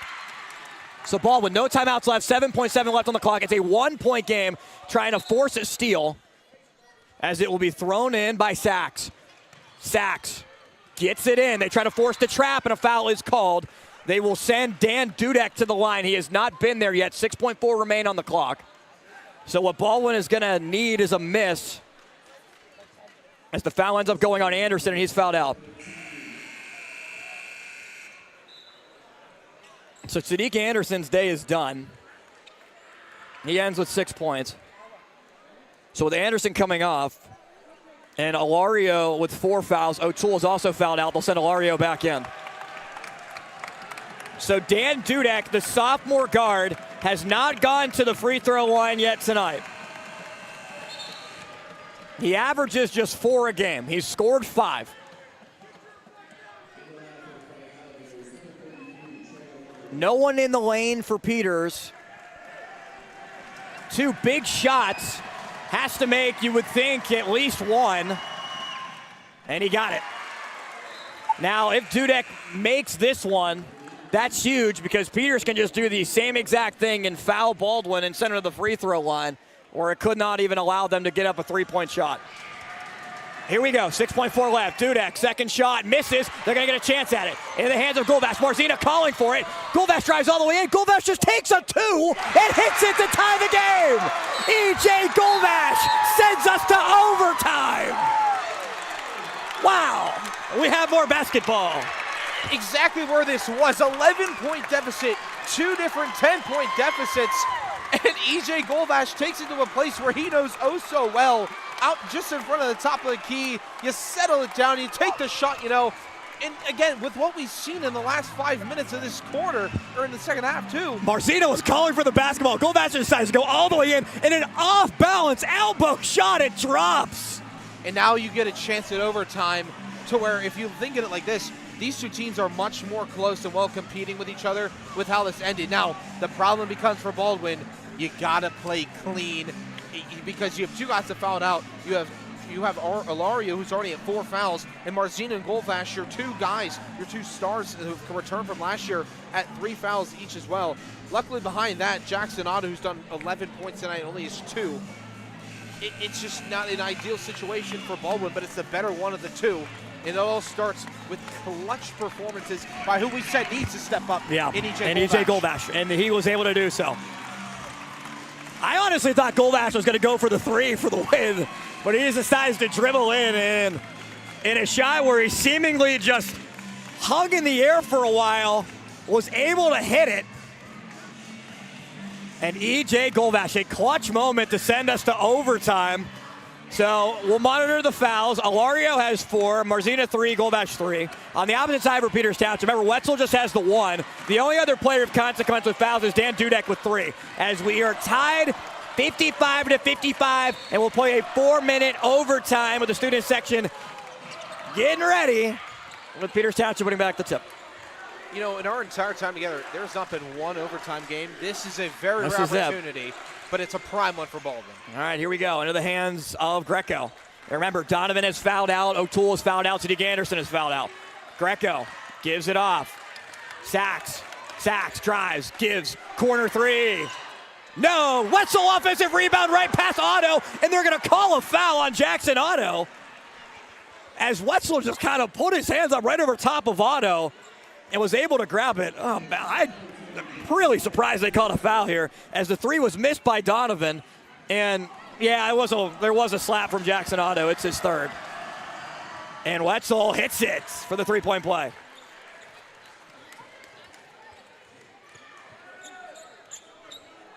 .15 for Jake Wetzel. Baldwin trails by 3. It's Golvash.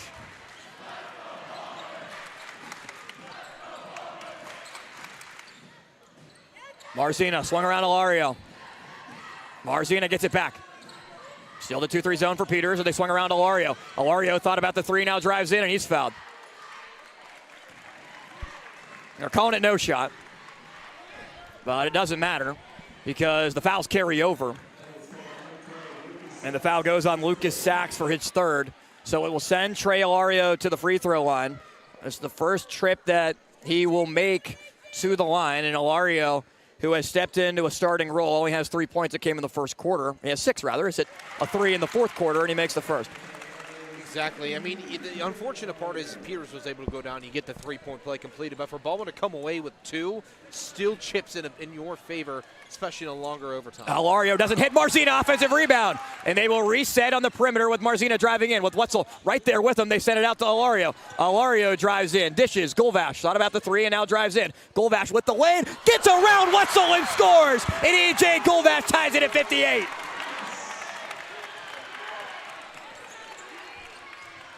One minute gone by. Layup good on the other side for Lucas Sachs. That's his first point. And it's Golvash in a 60-58 game. Back up top, Marzina. It's Marzina, Kozar, Ilario, Otto, and Golvash, the 5 for Baldwin. Marzina looks Otto's way. They go cross court to Golvash. Golvash drives in, gives it. Otto, layup, good. Jackson Otto. Give him now 13 points all on layups. Greco drives, gets fouled. So just when Baldwin scores a big bucket, it's Peters on multiple occasions to start this overtime that goes right back down the court and gets a quick bucket. And what makes it harder for Baldwin is it's against a guy who, in that fourth quarter, hit the 2 clutch free throws that helped sustain Peters to allow an overtime opportunity and not be eliminated in the quarter. And the foul goes on Kozar, his first. It sends Greco to the line, looking into the student section, and he misses the first. Easily the loudest this building has been all night, and it doesn't help that, I mean, where you are on the floor, it stays from the second half. So now he's going to be dealing with a lot more noise than if he was on this other end of the floor. And it shakes the camera, too, as he misses it, but it's an offensive rebound for Sachs, and Sachs will outlet it as Kozar could not box him out. Now Dudek. Dudek drives, dishes, gives it up to Sachs. Sachs drives in on Kozar, right hand, finishes. Lucas Sachs with 4 points, and they come all in overtime. He's got the last 2 field goals for Peters Township as we're halfway through overtime. And a 2-point game, 62-60. Into the hands of Trey Ilario. Ilario dribbles into a 3, and it's off the mark, rebound Wetzel. Trey Ilario trying to be aggressive in overtime. That was a good look. And now Greco gets around Kozar. Greco drives all the way in. Scoop layup's good. Jaden Greco converts. After missing the 2 free throws, he now has 17 points. And it's a 4-point game with 1.5 left. Golvash to Ilario. Ilario gives it to Marzina. Max thought about the 3. Time wasted. 1:20 to go. They go to Ilario to the corner. Golvash, 3-point ball up. Misses. Rebound Wetzel. It's into the hands of Marzina, almost taking it away. And what was maybe close to a loose ball, but Greco did have possession of it. Ilario and Marzina were trying to poke it free.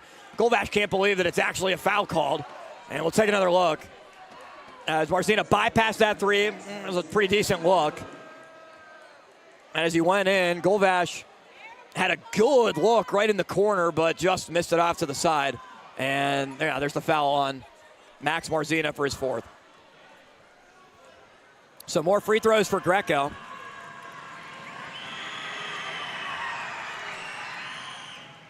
Perfect. He's now got 18, and this one is starting to get away. Now a 5-point game. Greco misses, rebound Ilario. They go to Golvash. Need a bucket here. As Golvash goes to Marzina. Max decides to heave it. Otto forces the tip, but it's taken by Peters. Sachs with it. And Sachs just holding the basketball, waiting for someone to come over and foul him. Marzina has 4. They try to force the steal, but it's Peters still dribbling up with it. And Greco in the corner. Greco bounces, and they go back up to Sachs up top. 45 seconds and counting. They got to get a steal or a foul.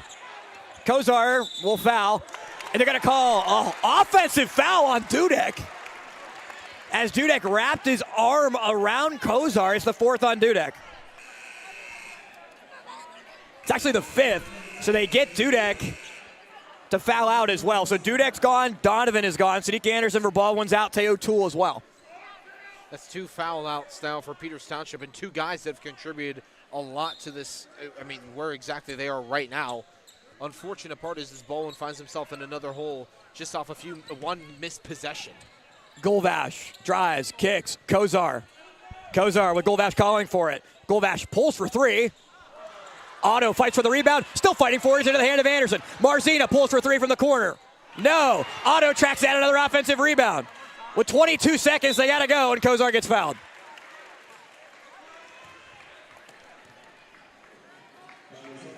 So it's a 5-point game. It's the 2nd foul called on Greco. So it sends Chris Kozar to the free throw line. He has not scored tonight.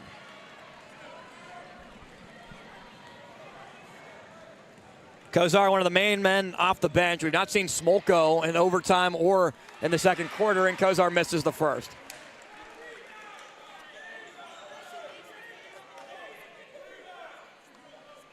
And what was a great effort for Baldwin to force overtime. Golvash hitting the buzzer beater to send it to a 5th quarter. Kozar got the 2nd, and a timeout called by Jeff Ackerman. You get 1 extra timeout in overtime, and Baldwin elects to use it here in a 4-point game. And as of right now, in this very moment, that's the exact time you need to use it, because once again, it's now back down to a 2. Technically, could be 1, but most realistically, a 2-possession game.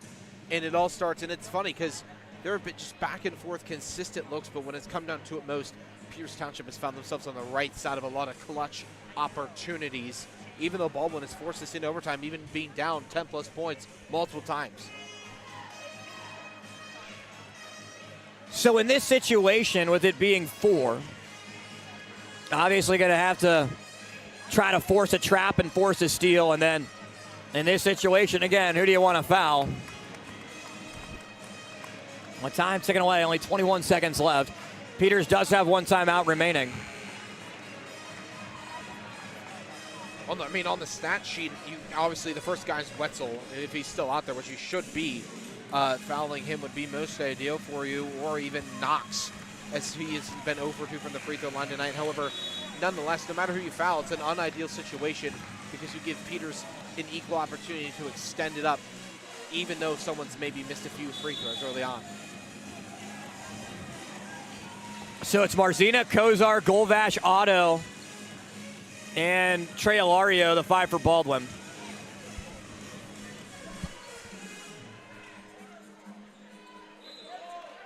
It'll be inbounded by Sachs. He can run the baseline. And Sachs gets it in to Cooper Donovan, and he's immediately fouled.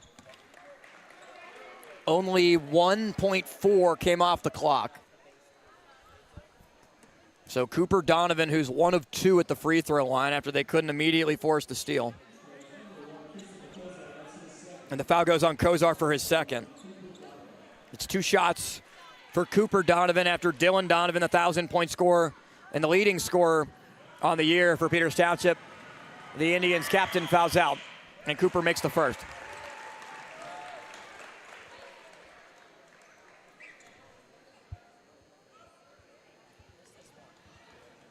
It was become a quiet gym.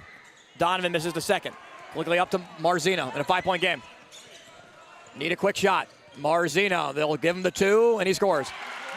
Can't stop the clock, though. Can continue to run. In a 3-point game, they got to try to force a steal. And Kozar now comes over for the steal. It is a push. Possession arrow does favor Baldwin, but after the crowd contested for a travel, and Marzina now has 19 points, they end up calling the foul on Otto for his 4th. And he was very close to stepping out of bounds as well, but it's Lucas Sachs, who's been the big player for Peters Township in this overtime, I should say, with 4 points. 4.1 to work with, and you got to hope they miss both. So Sachs looking right into the student section. If he makes 1, it's over, but he misses. So with 4.1 left, Baldwin does not have a timeout. So we'll see if Peters does elect just a foul. And if that's the case, as the free throw is missed, Marzina has it with 3 seconds. Can Max get off a shot? Marzina for the tie. No, and Peters Township survives. The Peters Township Indians with a huge section victory holds on after Baldwin forced overtime in a thrilling game. Peters avoids going to 0-2 in section play in Baldwin, and the first section game of the season drops to 0-1. Not the ideal start. However, the fact that Baldwin was able to get here should be something that they're able to hold on to themselves and push forward, looking as they carry on into section play against a formidable foe in Trinity starting on Friday. In a absolutely thrilling game that went down to the wire, Baldwin just not enough to be able to close out against Peters, where it was the Indians who throughout the whole entire overtime period had the lead and at times had the advantage because of free throws, obviously being very important, but they ended up giving Marzina the opportunity to hit the three. It was an off-balance shot, not able to truly set his feet.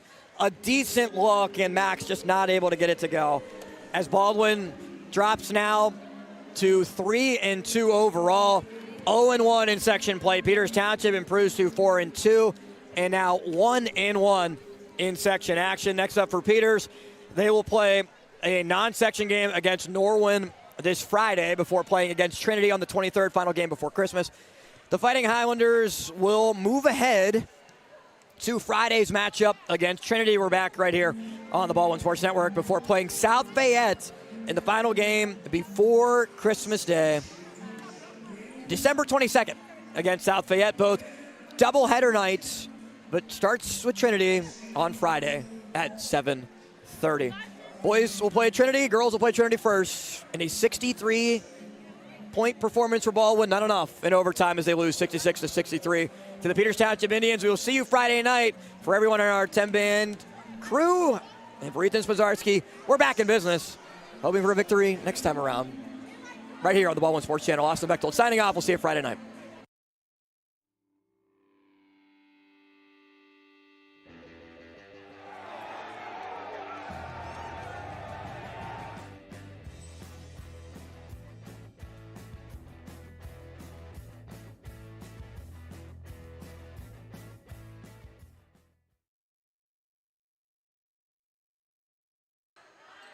Jake Wetzel can corral the paint.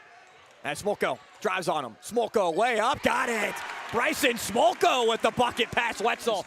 Good pressure from Knox, though, as Lario drives, dishes. O'Toole for three. Tay O'Toole, money ball from the right side, right near the Peters bench. Peters Township, really solid job of hounding the basketball as Alario pulls for the deep three and got it. Trey Alario from way downtown. That'd be good from the college ranks. Kozar also in the rotation. Almost tipped in by Wetzel. He gets the offensive board and puts it right back up and in. Able to grab it. Spins. Marzina. 1-on-3. Marzina goes all the way in. Scoop play up. Good. Max Marzina took on the entire team and ends up winning the battle. Throws it away. Greco takes it on the pass intended for Marzina. Marzina gets faked out. Anderson faked out. Greco scores. Greco did that not once but twice. Anderson. Can't pull the trigger, though. It's Golvash inside. EJ dishes, Otto, another layup. And that's what you have to do as well. Stay and switch as it's Donovan driving in. Donovan dishes, open three, right side corner. It's good. Dan Dudek with his first points makes it 22-16. Donovan defended by Anderson, the sophomore, with the tall task. As Donovan inside the paint. Plus the foul. Dylan Donovan is able to get around Anderson. Final minute of the half. Now Marzina has an open three, elects to take it and hits it. Moneyball Max Marzina when they needed it to give him 5. Township or at least slow him up. As they throw it long to Greco. Greco pulls from 3. He's got it. Jaden Greco, his first triple, now 7 on the night. No one guarding Wetzel down low. It's Greco pulling for 3. He's got it. It spins in for Jaden Greco. Second 3 from that spot. Marzina drives and goes to Golvash in the corner. EJ tries a 3. He's got it. EJ Golvash on the triple and a timeout called by Baldwin. Greco defended by Alario. Greco has the lane. Alario, he went right around him. Dudek It bounces in for Dan Dudek. Looking down low and back up top to Greco. Greco defended by Ilario. Greco gets around him again. High shot, it goes, plus the foul for Jaden Greco. In double figures now with 12. Bounces to Ilario. Ilario drives in, goes to Otto for the layup. 11 for Jackson Otto. Into Greco. They try to force, and Greco steps out of bounds, so they do turn it over. And it was good defense from Golvash. Passes and mistakes to capitalize off Peters' mistakes. Marzino looking to work with it. Ilario, he takes the open three. He got it. Trey Ilario hits the shot. Outlets, back up top, and it's stolen away by Marzino. Marzino with Golvash. Max, the move, and finishes. What a move by Max Marzino to be able to keep his balance.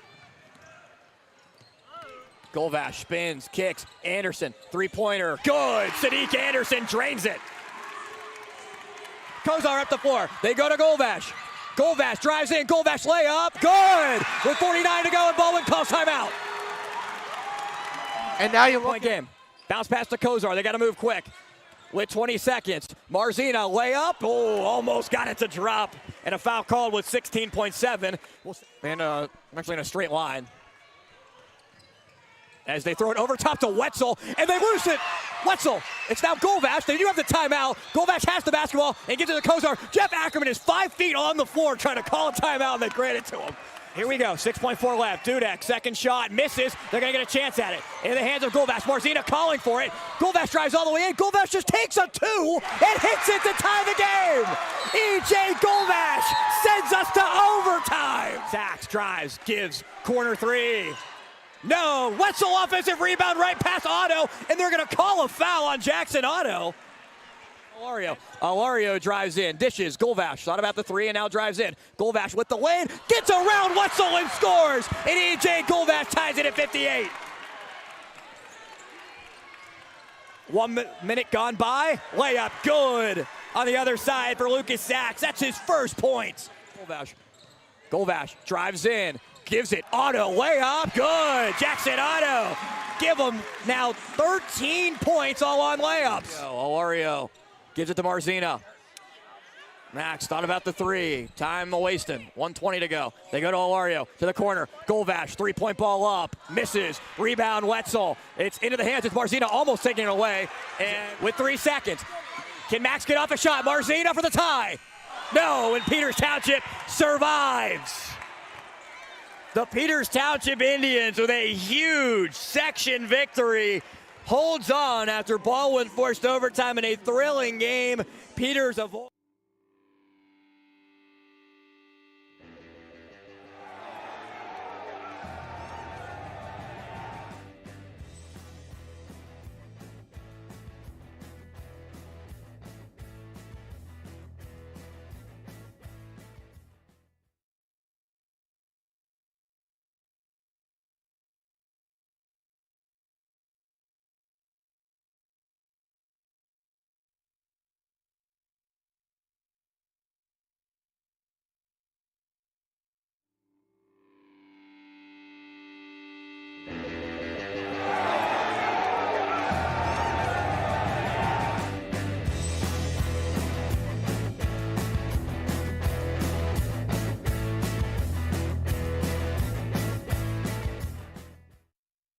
Play It Again Sports in Greensburg is your locally owned and operated sporting goods store. We set ourselves apart by offering a wide variety of both new and used equipment at competitive prices. Located in the Greengate East Plaza, below Walmart, Play It Again Sports' knowledgeable staff will help you and your family prepare for every athletic season. Whether you're looking to buy, sell, or trade, we are here as your one-stop shop. At Play It Again Sports in Greensburg, everybody plays. Discover the heart of Pittsburgh at Mount Washington Shop and Save. At Mount Washington Shop and Save, we're more than just a grocery store. We're your neighborhood destination. From the freshest local produce to gourmet delights, we've got it all under one roof. Experience convenience, quality, and savings all in the heart of Mount Washington. Mount Washington Shop and Save, where Pittsburgh shops with a view. Shop smart, shop local, shop Mount Washington Shop and Save.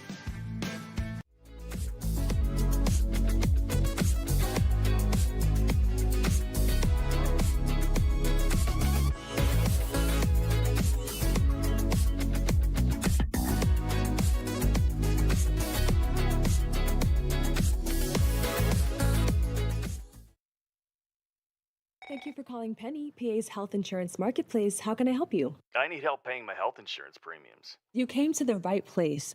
Penny gets you the lowest costs on high-quality plans. Enroll now at penny.com. Paid for with Pennsylvania taxpayer dollars.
a wonderful day!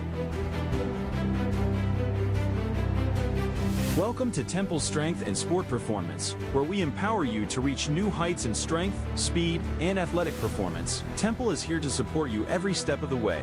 Whether you're a beginner or a seasoned athlete, join him in Jefferson Hills, Pennsylvania, and discover the difference. For more information, call 412-527-1755. Start your journey with us today. Do you have a favorite leather couch or chair that's damaged? Has your car, boat, or RV's interior seen better days? Maybe your business's furniture or your private aircraft's interior could use a little love. You're probably thinking replacement is going to be expensive. And what happens to the damaged piece after you throw it out? Does it just end up in a landfill? It doesn't have to. FiberNew specializes in the restoration of leather, plastic, and vinyl. To get an estimate, connect with us today. For over 20 years, groups, families, and individuals have been saving money with the Avia Dental Plan. For as little as $9.25 a month, members can save up to 50% or more on dental care. Plus, everyone qualifies, and there is no waiting or limits on visits to the dentist. Start saving today with the Avia Dental Plan. Go to getlowcostdental.com or call 1-888-431-2273. Smile. You're with people who care. Look at him, bright-eyed, bushy-tailed, climbing his way through the corporate rat race. We've all been there, focused on that next raise, promotion, chocolate bar, keeping an eye on